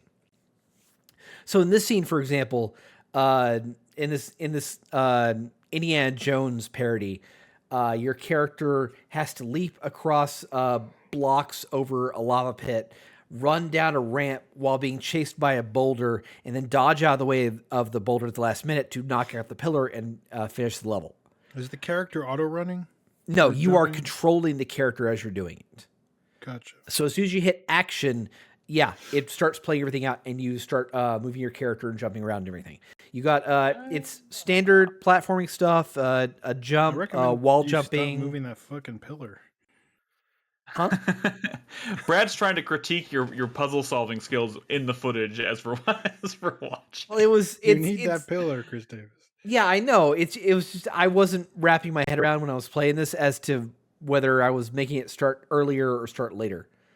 Don't take the bait, Chris Davis. Yeah, no, it's okay. It's fine. Also, there's all sorts of like little notes and Easter eggs and cheers to like a whole lot of movies. Like when he falls into lava, if you let it play out, he does the Terminator 2 thing where he just puts his hand in the air and does a thumbs up at the while looking up. You know, like the Terminator going to the steel. That's pretty good. What do you mean? There's all sorts of things in here. It's really this is cute, and it's actually quite a bit of fun with the puzzles they set up. It's a cool idea. You can It tell, really like, is. This is probably some dude who was just like cutting a trailer for his lame ass platformer, and then he had like, oh wait a minute, I can make this so much cooler. Yeah, maybe not, but also like cool I can. It seems like one of those ideas that like by the end of it, like what they're having you do will be crazy. Yeah, and that's so like the build up to the crazy shit's gonna be exciting. Yeah, the levels get progressively more interesting as to how they set you up with the mechanics and what you're supposed to do in the timeline. They start giving you like strict objectives for actually how to finish the level, what you have to do within it, more than just like moving platforms and setting up events. Like the last level of the demo is a sci-fi parody in which your character has to run across an area while not being seen by a giant robot, which is basically just a cutout with like spotlights that are going back and forth looking around for you. And if you get spotted by them, you get zapped. But the whole idea of that level is to maneuver objects between you and the quote unquote robot to where you're never seen. Pretty cool. It's all about timing mechanics. This is really fun. This is delightfully charming. This is coming out. This actually, I might play this. Looks pretty cool. I don't remember seeing a release date for this. It is it says coming soon on Steam. It doesn't give a specific date, but they're not ready to commit yet. Yeah, all right. this is a good first taste of this game, though. I was enthralled when I saw the trailer, and then when I actually got to play it, I was even more happy with it. So beautiful. Well, I would say that's a wrap on this game. What is next?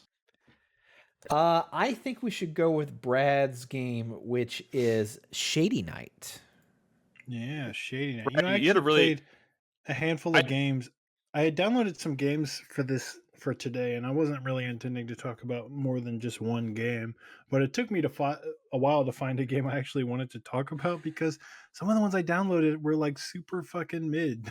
Like the ones I was expecting to be kind of cool, like Grim Guardians, which is the new game from the creator from Inti Creates, but specifically it's like a spiritual successor to like Bloodstained Curse of the Moon 1 and 2. It's like that type of game, but it just seemed so much more like, I don't know, like I'm gonna be honest. I uninspired was struggling too to find stuff that really stuck out to me. and I tried a few games like that, and I was just like Arcadian Atlas was a strategy RPG that I've had a wish list for so fucking long, and when I finally booted it up, I'm like, come on, this is we're this is not good. It just wasn't good. We're living in a post, fell seal world, and this shit ain't cutting it. So yeah. But you had an interesting pitch for Shady Knight, and at least the way you Well, described it I in don't think it's Discord. my pitch so much as the developers, because I think the influences are pretty obvious. It's very Dark Messiah inspired. I feel like as it's a first person like platforming like action game. It has a lot of those like kind of slide kicking mechanics, and you're doing lots of physics to kind of like knock people around and stuff. But it's kind of like a Neon White type of game, I guess. Yeah, It's sort of like there it is. Neon White meets Dark Messiah, because it is sort of like a game where you're kind of running through these little like challenge levels, and trying to get kind of the best time or combos or whatnot. I never really got to the point where I was like trying to like master any level, but it just felt good to like move around, Right. and a lot of this footage is me just sort of learning the mechanics. Like I pick up the sword, and I figure out that it's you hit a button to kind of like teleport to the sword, like, and then you can start doing it like after you throw it, and like combine it with various physics to like kind of get around.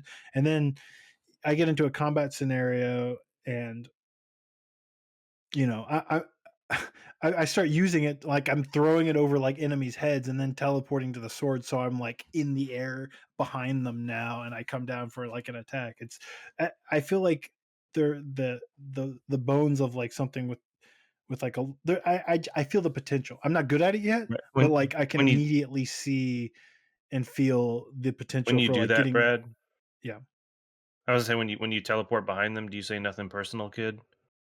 Every time, dude. Every time, and I stick my fingers in their butt. What do I want to show you here? Like Naruto, whatever. Nick doesn't know what you're talking about. I know what he's talking about, but still, anyway. But yeah, it's just a game that like I played a lot of indie games that just sort of like didn't feel good. And one of the things I realized about what little I played of Chained Echoes, and I've played a lot of indie RPGs, but Chained Echoes, it feels good. It feels good to move around. Like he Hell moves yeah, it around does. quickly and you don't get like good feel out of a lot of indie games, because I think people take that for granted, to be honest. And one of the things when I was playing Arcadian Atlas was just like everything feels off. It feels wrong. And when I booted this up, I'm like, oh, this seems like a game I want to keep playing. I want to get really good at, because this feels nice. And I don't know if this is probably in development before Neon White came out and blew up, but I would love to see more games that are inspired by Neon White and Dark Messiah, of course, because Dark Messiah is fucking sick. And yeah, I'll be keeping my eye on this one. I don't know like when this comes out or like how far along in development this is, but like the core of it is something that is really fun. And I don't know. That sword mechanic seems really cool.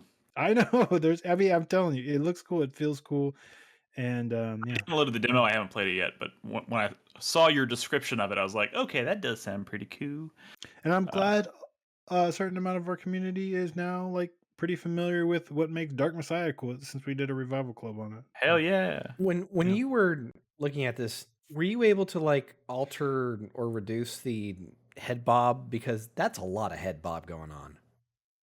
Well, yeah, that's also very Dark Messiah, right? I'm sure but any sort of modern game is gonna have like some accessibility options, right? I mean, okay. I feel like I always see head bob options in Yeah, various games. This just so- feels like a lot to me, but that's just a minor Alright. complaint. Well, Otherwise, it only looks really what- good.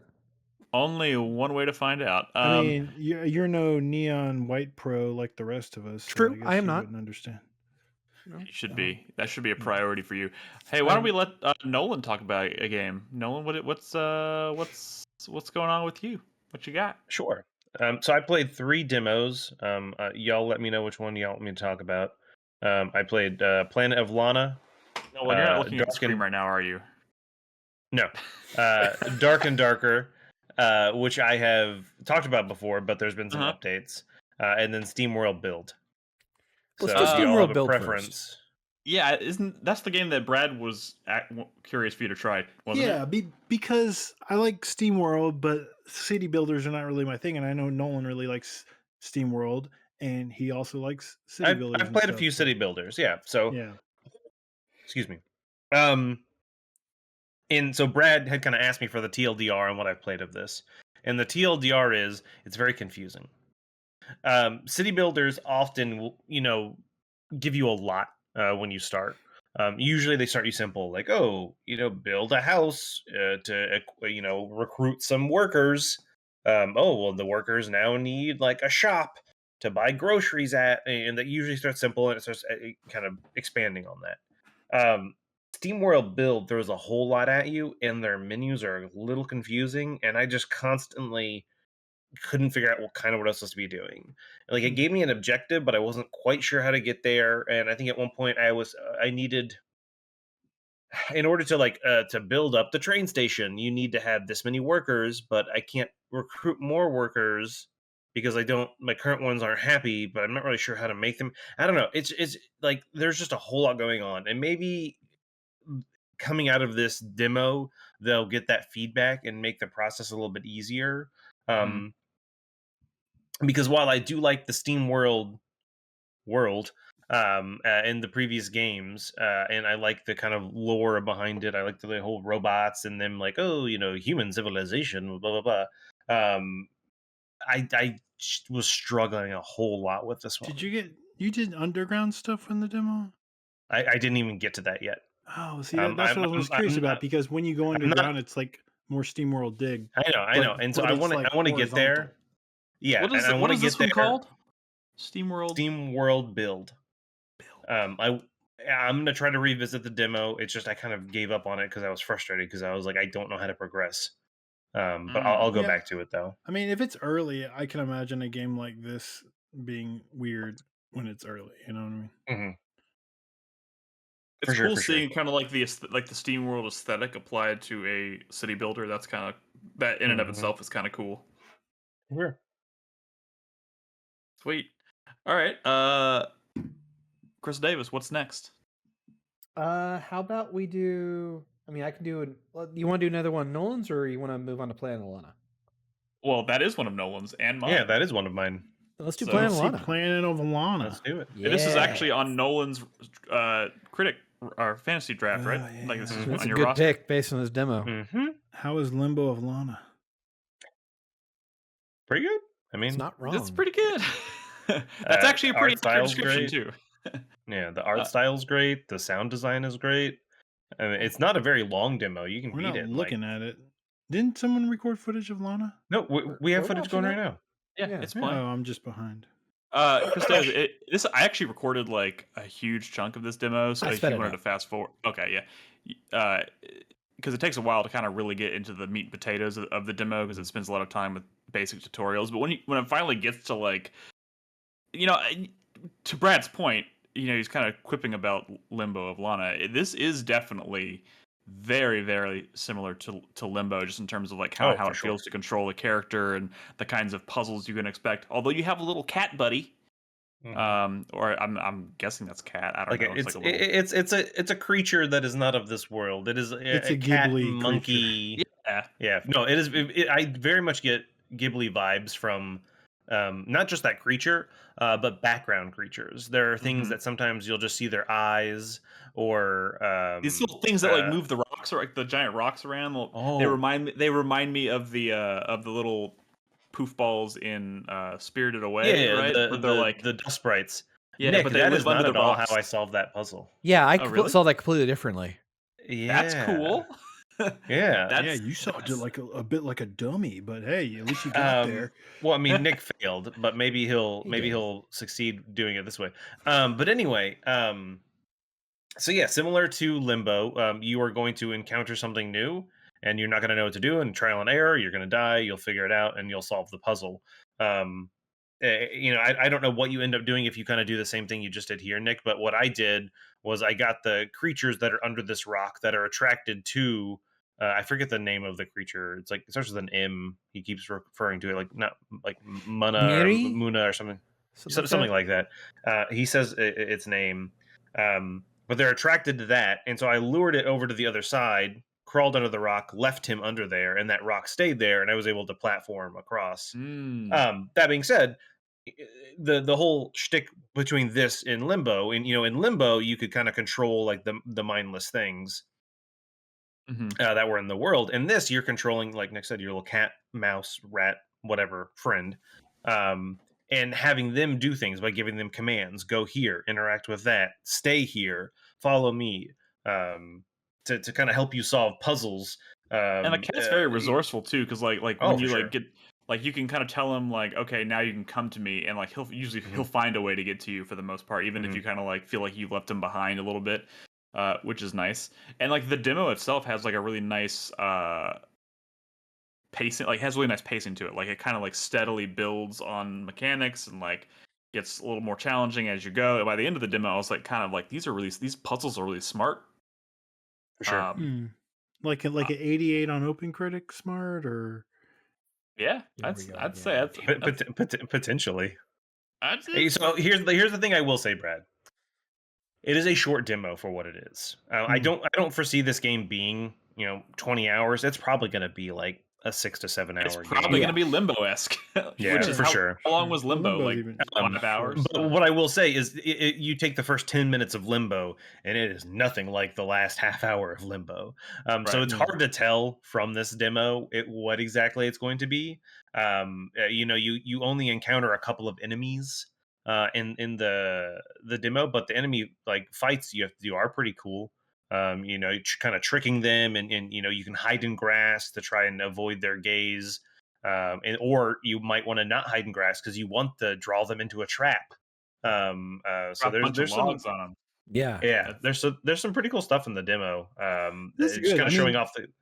I feel like ever since Limbo came out, and then later Inside, I feel like there's been a lot of indie games that have really tried to that, like be a Limbo, sure. and they've never like really quite got there. But it seems like this one has the one that's. I think this has the potential to have achieved. Has the potential to actually kind of live up to that name. And like I'm not sure if we're gonna get to like one of the enemies before we move on, but like they're like these alien robot creatures, and they like from a design standpoint they're really cool, kind of creepy. It makes me really. There's one of them right there, like these little like daddy long leg looking motherfuckers. I don't know. It's got this really cool vibe to it that like just in the short time I spent with it, 20-25 minutes or whatever, I was like, I'm digging. What else needs to be said? It's like Studio Ghibli meets Limbo, and that is, but with color. Evidently the developers' inspiration for the whole art design was Spirited Away. So yeah, I can totally see it. Totally see it. Like if you go back and like watch some of the trailers and stuff, like some of the stuff they kind of show, they tease like riding through the desert on like the back of one of these like things. Like it looks wild, and like I'm into it. Like the watercolor sky and the trees and everything in the background, just it's gorgeous. It really is. Beck says the art style seems very eco in The Last Guardian. I see that in the animation of the kid. It's very like the spoken language of Lana sounds very The Last Guardian. Yeah, or eco. Yeah, they are like kind of like constantly either Lana's talking at the little guy or he's like kind of chittering back and stuff, and there is like a back and forth often, and very much reminiscent of like calling aggro from Shadow Colossus. Yeah. Yeah. This is a good. I think this is a highlight. I'm glad this was a highlight too, because it was one of the standouts. Like one of the ones that was kind of like the poster child. Like Steam Next Fest usually has like a few like pretty high profile indie games that like people are eager to play, and this was kind of top of the list for me.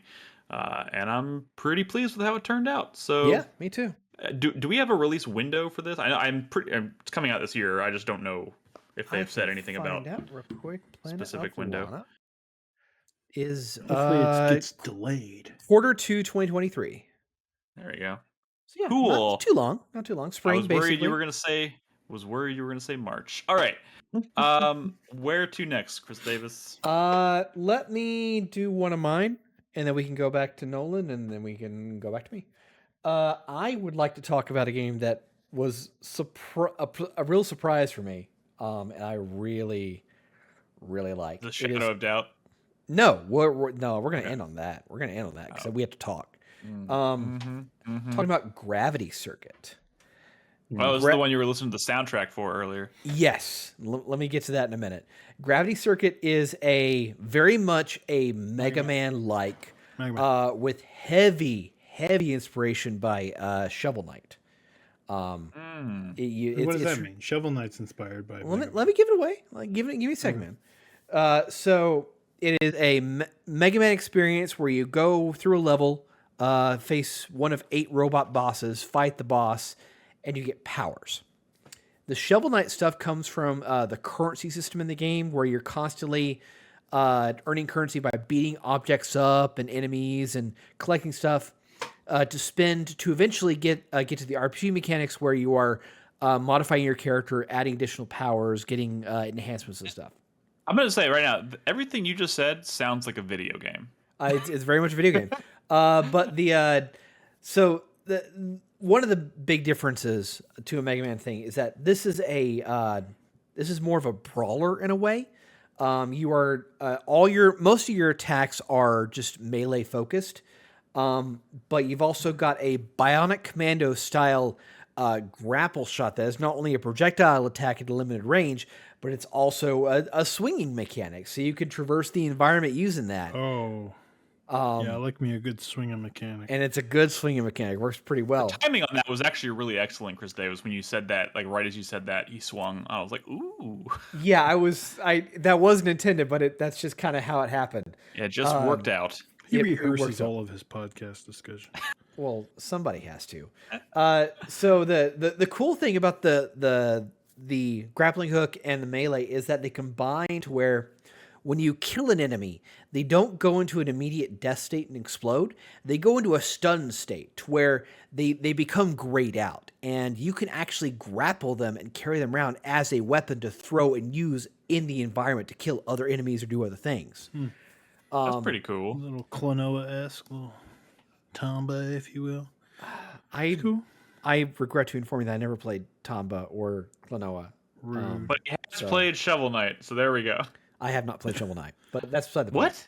What? I mean, I don't know why I'm actually surprised. I've never played Shovel Knight. Add it to the Chris Davis's crazy list. Yeah, sure, whatever. I just assumed you were making the comparison. You had played it, but that's just. But I make the comparison because I have seen a shit ton of Shovel Knight, so I feel like I've practically played it at this point. Anyway, good. Gravity Circuit is really fucking cool. Like we were talking about before the show started, I lost track of time because I was listening to this soundtrack. This soundtrack is fucking great. It's from Dominic. What's his name? Now I forget. What's his name? It's actually pronounced "What's his name?" The composer behind this This is his first. It appears to be his first paid project. The other project that he's currently working on is actually the soundtrack for Mega Man X Corrupted, which in and of itself is a really cool project. It's a basically it's a fan game where they take Mega Man X and turn it into a Metroidvania. Been in development for basically 10 years, but it's getting close. But the beats is this like awesome. level based, like go pick which boss you want to fight, that sort of shit? Very much so. Traditional Mega Man style, level based, fight a boss, move on. There's 12 stages. Each stage has character that matches up very well to the boss. There's a lot of hidden stuff. There's a light Metal Slug element where there are hostages on the map that you can go and rescue, and if you rescue them successfully, he is rehearsing this. Did you see this shit? That's very well. Did you see this shit? He says as soon as he says hostage, there's a hostage on the screen. He's reading off a script. Sorry, I like to bring a little professionalism to the podcast. Eye thing on, and he's just looking at a script the entire time. He even anticipated exactly what Brad would say to like slow the flow of the conversation. I'm sorry that I'm a professional. You know, Brad's whatever. Here.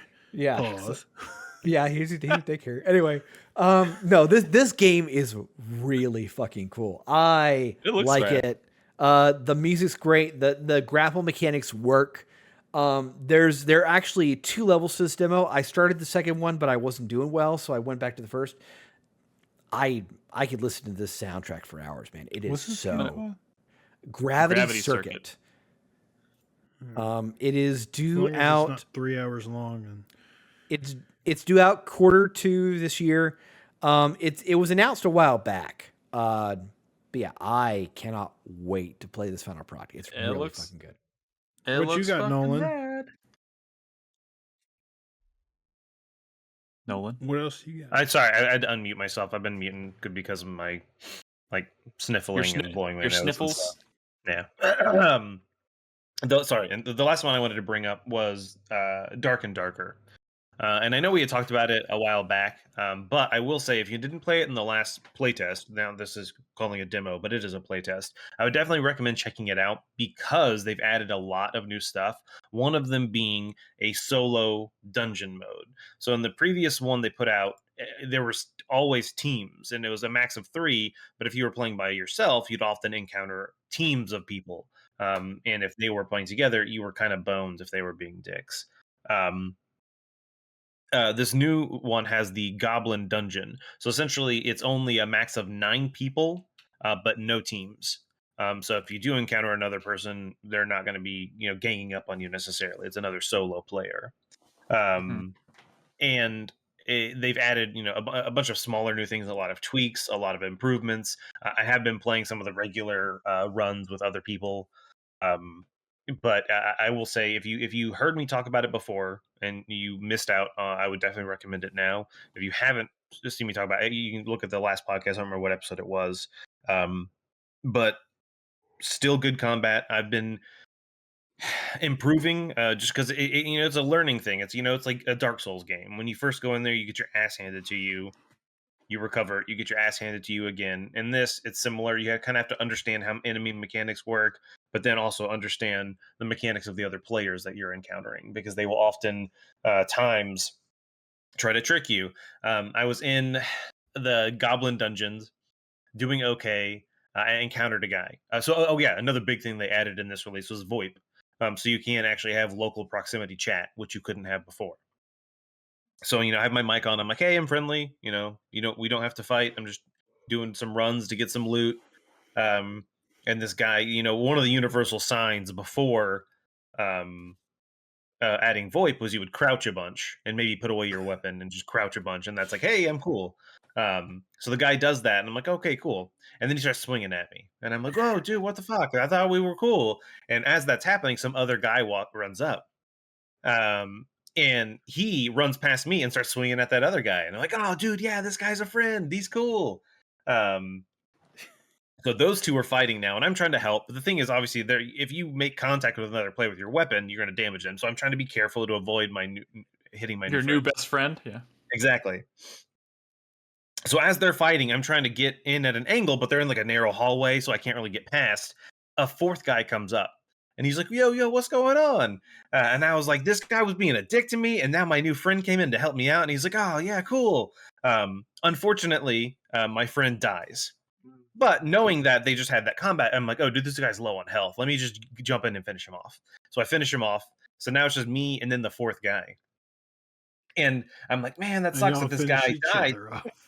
It's like, I didn't want to say it. I didn't want to do it. Brad had to do it. Sorry. So I'm like, man, it sucks. This friendly guy was helping me and he died. It's just, some people are just dicks in this game. It's no fun. And he's like, yeah, man, I don't understand why people do that. And so I'm looting the guy's body, and that fourth guy runs up and just starts fucking shanking me with a dagger. And I'm like, this motherfucker. But it's just one of those things that, it's still fun, looks though. Like ass, dude. Like, look, I say that because this game is like enormous. This game is like huge. It is like blowing up like crazy. It looks like this. And it just reminds me that people are crazy. It doesn't matter what something looks like. When something gets viral and is fun. So the reason I think it's performing well, first off, for what it is, the loading times are really quick. You're not often having to wait in a queue for a long time to get into a match or anything like that. It's, hey, I go into my tavern. I do all my stat. Maybe I buy a new weapon. Maybe I do this. I say, hey, find a lobby. Usually within like 10 seconds, you're in a lobby. If it's not already full and counting down to start the match, usually it's like maybe another 10, 15 seconds there. So maybe total of 30 to 40 seconds max. Oftentimes I find myself clicking find a game and I'm in a game in like less than 20 seconds. And so it's really nice that it's a fast pace, because it does suck, because similar to a Dark Souls game, you could die quick. Like if you like let the mobs get up on you too much, or you encounter, you can die super fast. And so it's disheartening when you lose, but the fact that you can get right back in is nice. And one of the things I learned kind of going into this playtest is how experience works. Exiting the dungeon via a portal gets you a lot of experience. So that's kind of your main thing. But you also get experience from picking locks, from opening chests, from getting kills on enemies. And so it's kind of like a new mentality going into this, because you really do want to level up in this game, because when you start, you only have one like skill, like one like passive ability, and two like active abilities, or abilities you can use. And as you level up, you get up to 4 of those passive abilities, and that can be super helpful in navigating the world and just boosting the abilities you have. In this one, I tried a barbarian, which I never tried before. Holy shit, barbarians hit hard. But they also slow as fuck. Like your weapon swings are ridiculously slow, and because physics is a big deal in this game, you could go for a swing and then you could hit your like axe or hammer on like a low hanging beam and just like clunk, and you just completely whiff it. And it's like, so you have to be very cautious about that stuff. But it can make it a lot of fun. I would definitely recommend checking it out. It's free. What's up, Brad? I didn't say that. No, I was saying I looked up the game on Steam because I haven't actually looked at it.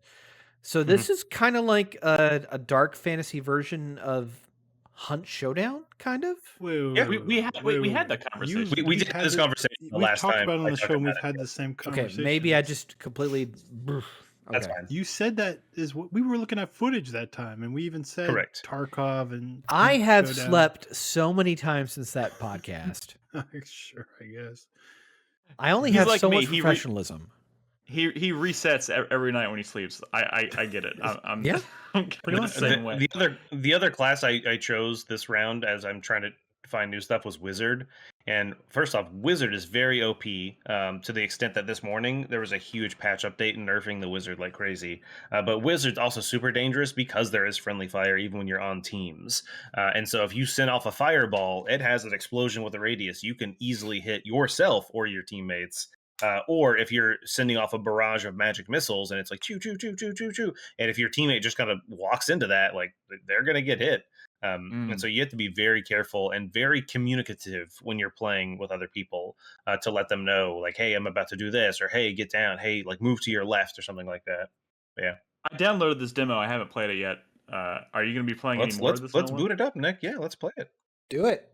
Maybe this Co-op weekend night or something. For sure. Yeah, I would love to. All right. So it sounds like Chris Davis, you want to cap off the Steam Next Fest conversation with Shadow of Doubt. Shadows of Doubt. This is the one I wanted to play the most, but I knew Chris Davis was going to play it, and I didn't want to play something else that. Okay, let me just say, I booted this demo up last night, and maybe it's because it was late, and I booted it up, and I was immediately overwhelmed, and I turned it off. This game is insane. I have to get this. Yeah. I have to get this out there for the audio to describe what this is. This is a procedurally generated, systems-driven simulation detective game. Yes. With a voxel presentation. The idea is that you create a seeded city with cases to solve that are presented to you since you're a detective. You are given the clue or a case. You go to the crime scene. You investigate the scene. And since you're a private eye, you're not supposed to technically be there before the cops are. So you can also end up being hunted by the cops. This is the arrow on the screen. Is that the direction your clue is pointing?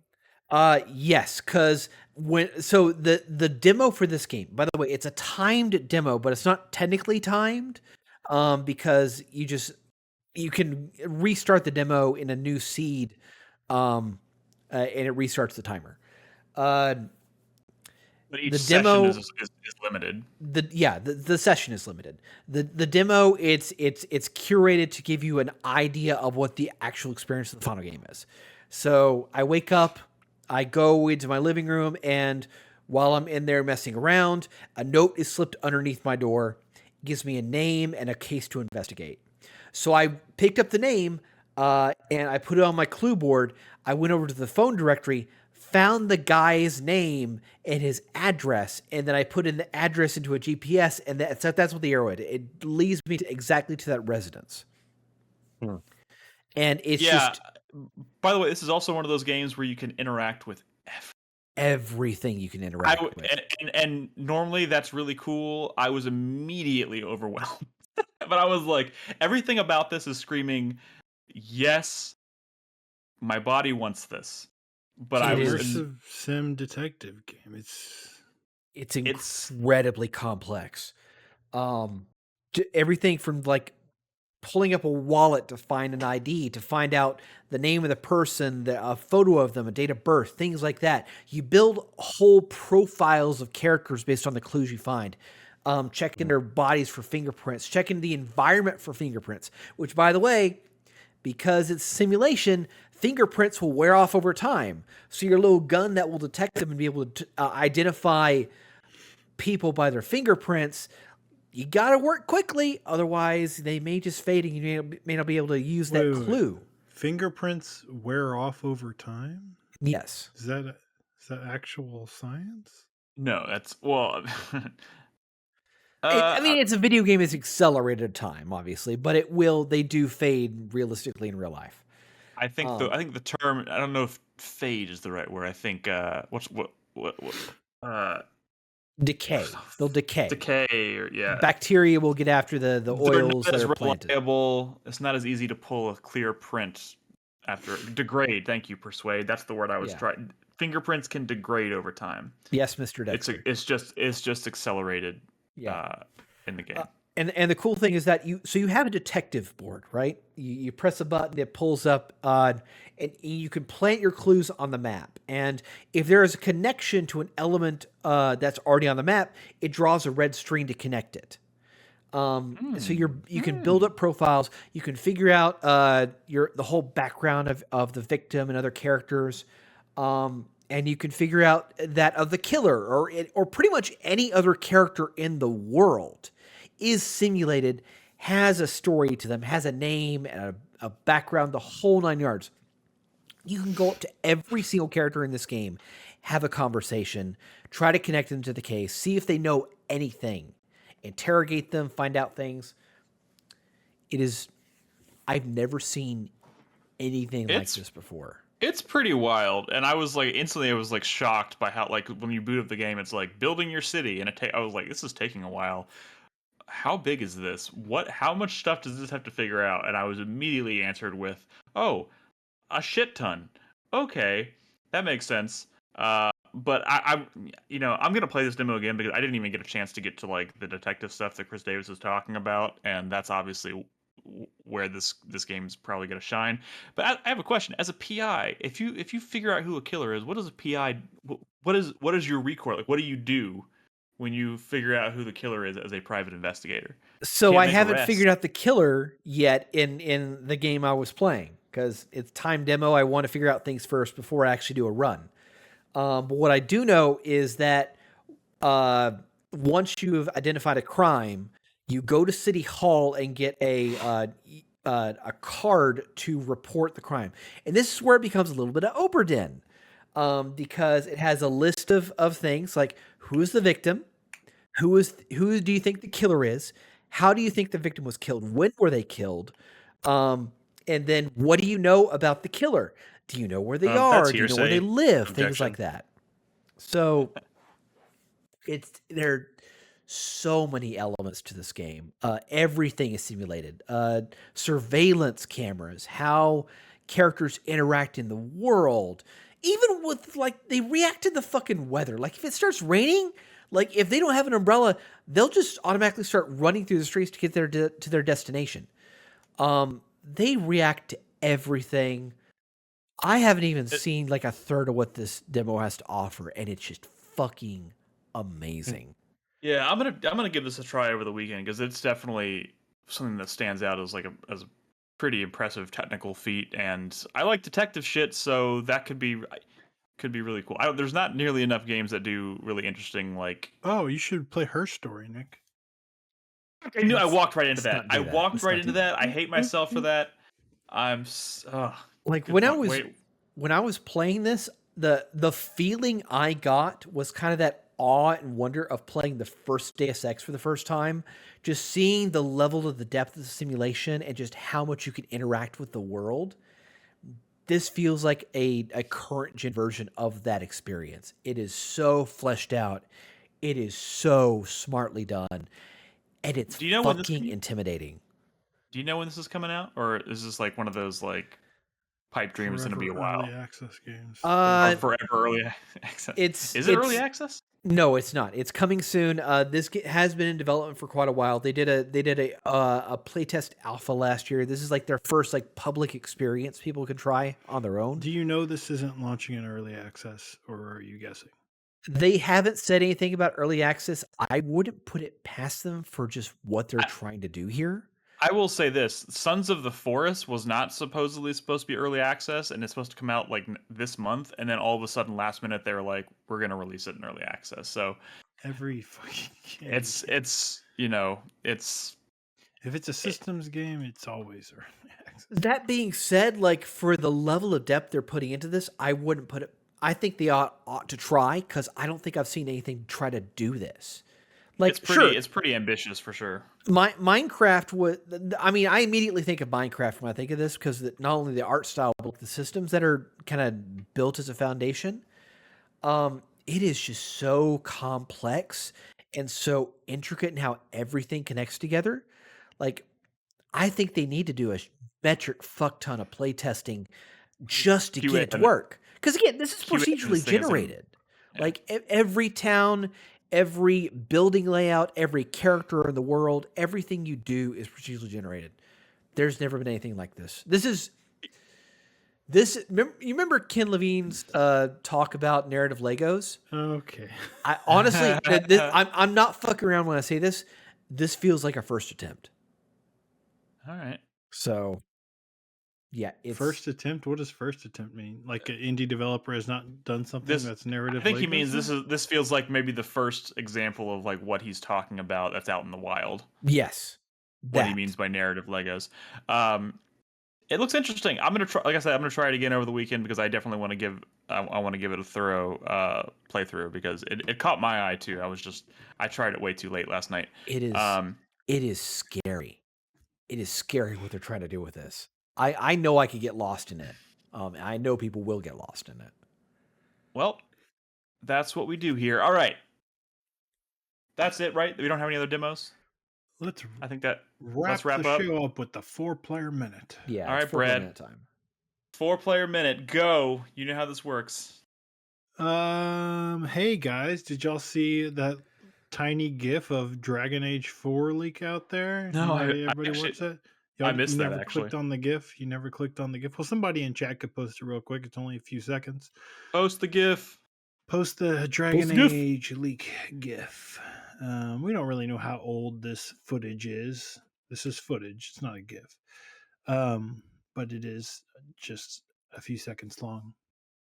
If ever anyone is still in chat, hello. So this is from a leaked alpha test that was done within the past year or something like that. Yeah. And it's sparked a lot of conversation, I think, about Dragon Age and BioWare and all that in our Discord a little bit.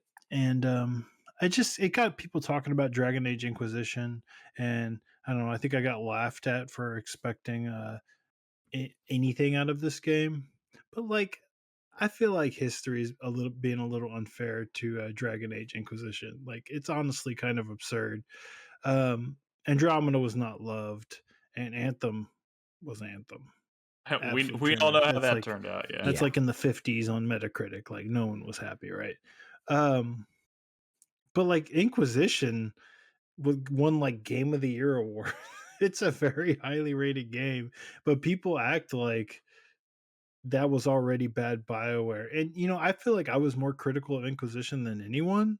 I mean, I was a big Dragon Age fan. I was just super critical of that game, even though it made my top 10 list.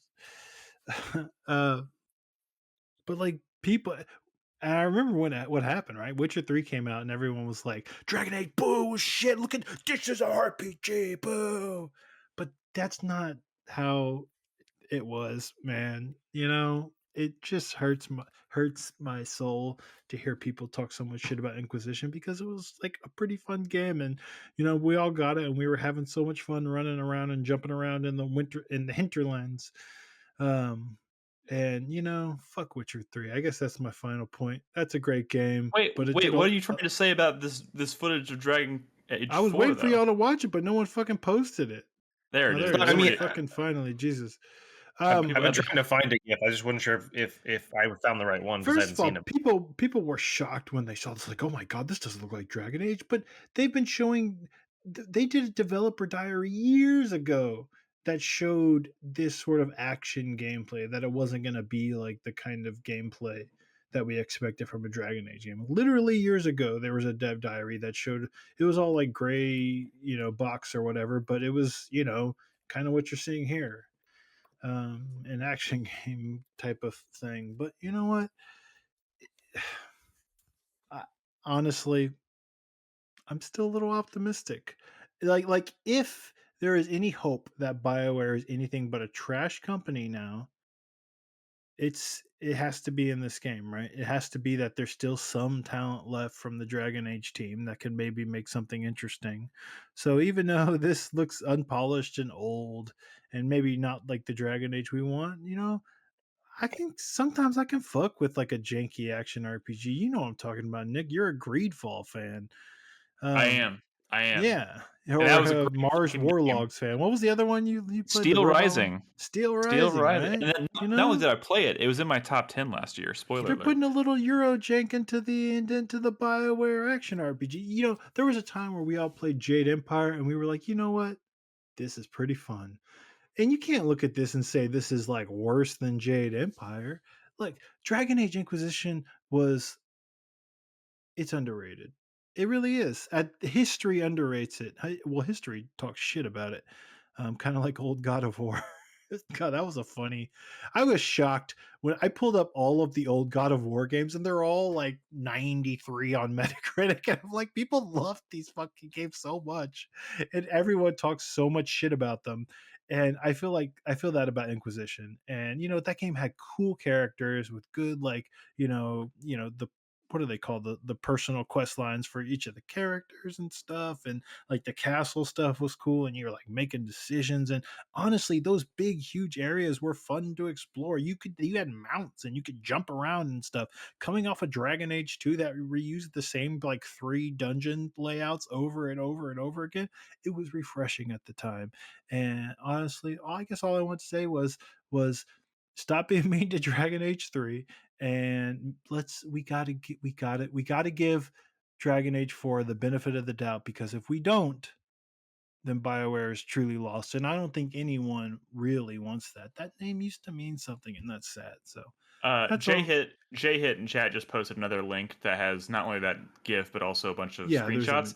Scrolling through that, I can't, and I hope this is not just me being naive. Don't say Destiny, or ignorant. nerd. No. I'm looking at it and I'm thinking this has to be like old stuff, like assets. This does not look like it's anywhere near game final. In development. Sure, yeah, of course, it's not final. This is but I mean, this wasn't just footage that someone recorded last week. This looks like it was footage that was captured like a year ago or more. Maybe, you know what I mean? Know how far away this game is. But I think a lot of people see something like this and immediately just treat it like it's something that was like filmed yesterday and is a representation of like what the game currently looks like.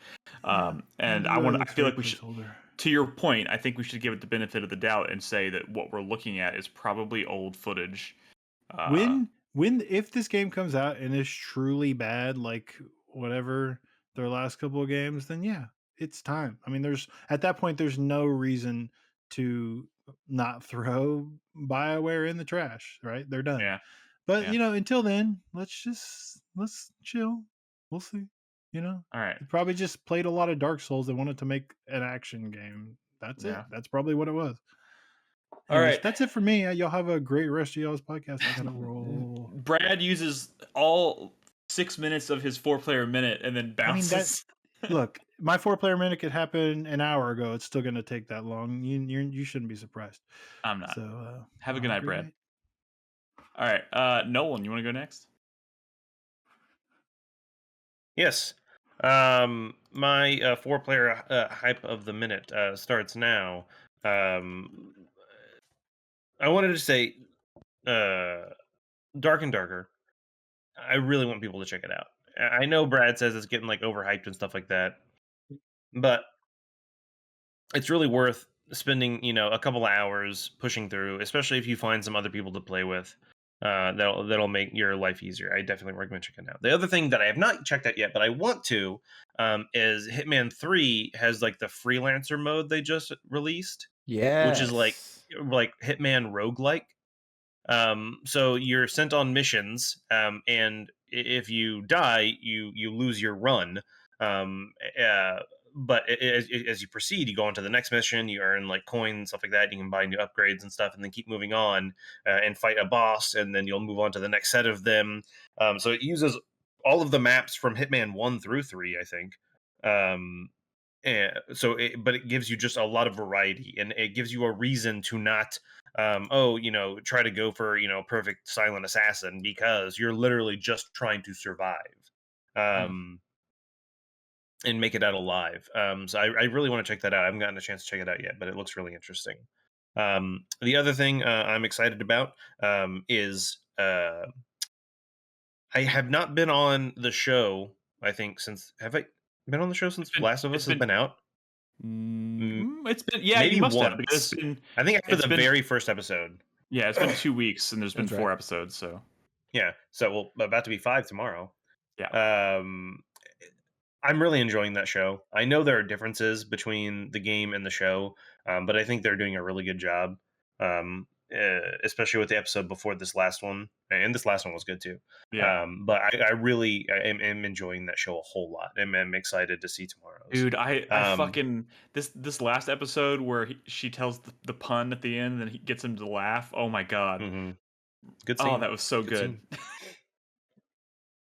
And then the final thing for my 4-player hype minute of the week is Tears of the Kingdom looks amazing, and I have it on my Fantasy Critic, so pretty hyped about that. Son of a bitch.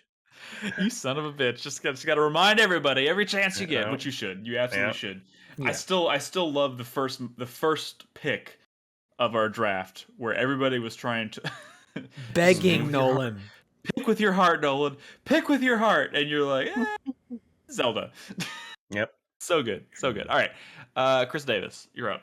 Okay. For my 4-player minute. So last night, I actually streamed 10 demos from Steam Next Fest.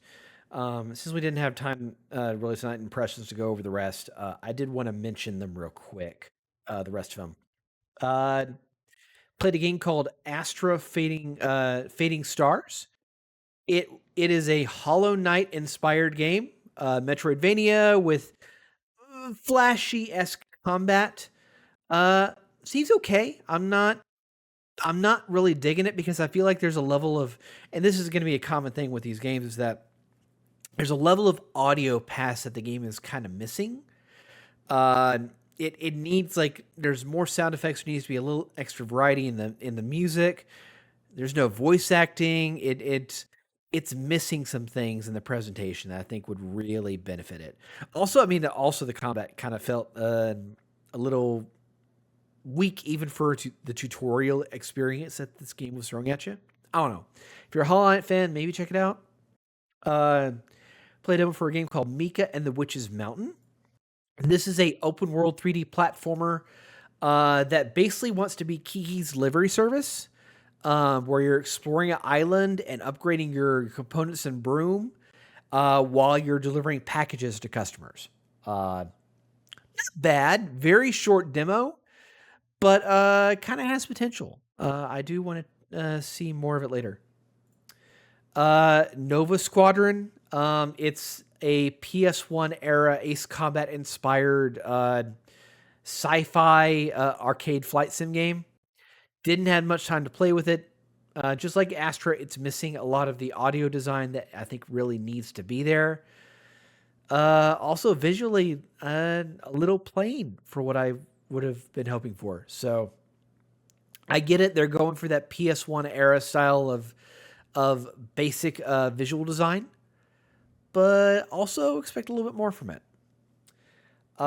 One game that really got my attention, and Nick, I want you to play this before next week's show, and I want you to talk about it. I'm giving you homework. Right, what is it I called? want you to check out a game called Radio the Universe. If you love the presentation of Signalis, you are going to fucking love this game. Ooh, I'm looking at it now, and yeah, I think I will try this. This looks pretty rad. It is a very mechanical kind of I don't know how to describe this other than like a really dark not Metroidvania game, but like you explore a map. That's not really present to you. Adventure RPG. The description of the game is awakened from dreams of sunlight, a wanderer descends into the ruins. It's mystical and crazy looking and dark, and I love it.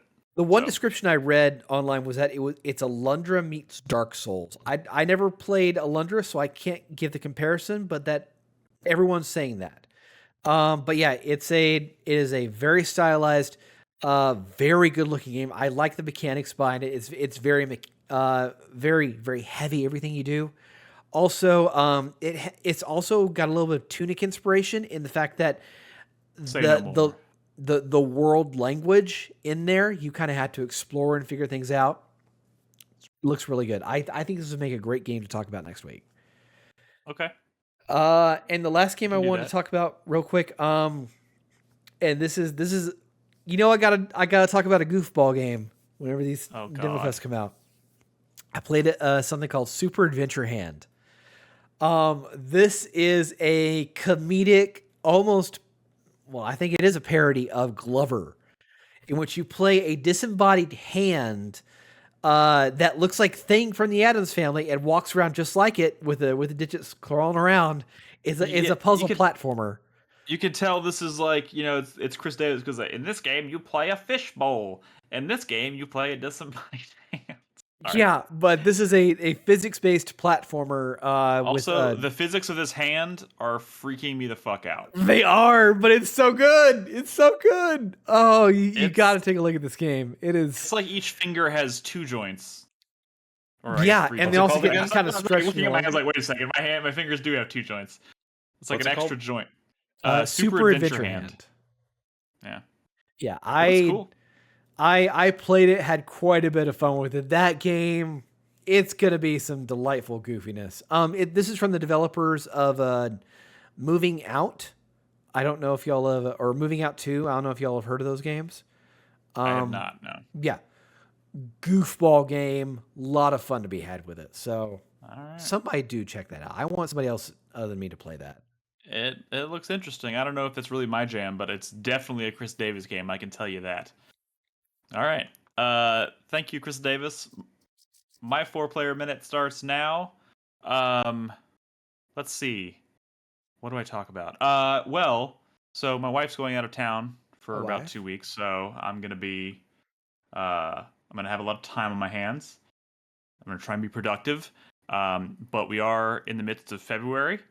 And we've got Hogwarts, we've got Atomic Heart coming out, and what was the other one? And there was another game I was trying to think of. But also, I'm still playing Hi-Fi Rush, which let me just tell you, that game continues to be just an absolute fucking joy. Nolan, you should try that game. It's pretty good. Wild Hearts? Was that what you were thinking of, Nick? Wild Hearts is coming. I forgot that was coming Like out a this month Dragon as well. Edition? Oh my god. Well, I'm not going to play that one right away, obviously, but you're right. Wild Hearts is coming. That's also on your roster. Horizon Call of the Mountain? That's the one. So I completely forgot that I ordered a PSVR 2. I mean, I didn't forget, but I was like, I bought one knowing it was coming out in February, and then I'm like, holy fuck, it's already February. So it's like next week, or I guess in about 12 days from now, I'm going to have a new VR headset and a Horizon game to play, and that's kind of crazy to think about. So it's going to get kind of intense around here. I would appreciate if you would do me a favor. When you get your PSVR 2 and you set it up, I would really appreciate it if you would go and see if there is a demo for the new Fantavision game. I need to know what that is. Because Fantavision was a weird-ass fucking game back in the day. And it feels so weird that they're bringing it back. I don't know. I have no idea, but I will look into it because obviously, whenever VR, new VR tech comes out and I get my hands on it, I spend like most of my day just like trying demos, and I'm gonna have a whole ass Horizon game to play, which is weird to think about. And I keep forgetting that's not in addition to that Horizon game, that VR game. We have a fucking Horizon Forbidden West expansion coming out in like May or June or something, and that looks really cool too. So I don't know. It's crazy. I've got a lot of stuff to play this month, and I'm still drowning in other games that I'm still playing Chained Echoes. I'm still playing Hi-Fi Rush. Those are both great. And like Nolan said, The Last of Us continues to be great. I'm loving it as an adaptation. So it's a good time. It's a good time. But yeah, no specific thoughts other than I'm feeling the pressure, the February pressure that we all knew was coming. But like Nolan said, there's a lot of stuff coming out in the next month that's going to be on our draft. So we're going to start seeing our draft kind of fill out points, which is exciting. So again, I want to remind everybody, if you're interested in kind of keeping track of it, make sure you're in our Discord and you check out our Fantasy Critic channel. There's a link in the description. You can also find a link in the show notes if you want to check out the actual rosters and see where we all stand. Also, I forgot Carlos picked Call of the Mountain. So that's on his roster. So we'll finally get some points on Carlos's board as well. A lot of stuff is coming due. I mean, obviously Hogwarts, but next week, 2 games for Nolan come due. Theatrhythm, Final Bar Line, and Wild Hearts. Oh, I forgot Theatrhythm was on Nolan's list. It's getting crazy up in here. And then the week after, we got Atomic Heart. So that's the one I'm nervous about because I counterpicked it, but I also want it to be really good. So I'm fucked one way or the other. It's either bad and I'm sad, and I get points, or it's good and I lose points. So who the hell knows what's going to happen? But anyways, guys, I think that's going to be it for us tonight. Thank you so much for tuning in. Thank you for listening. Join us again next week for video game discussion, as always. In the meantime, make sure you're in our Discord at discord.gg/4player. And I think that's all I got. Have a great weekend. Everybody be safe. Be good to each other. Play video games. And we will catch you next week. Good night. Bye.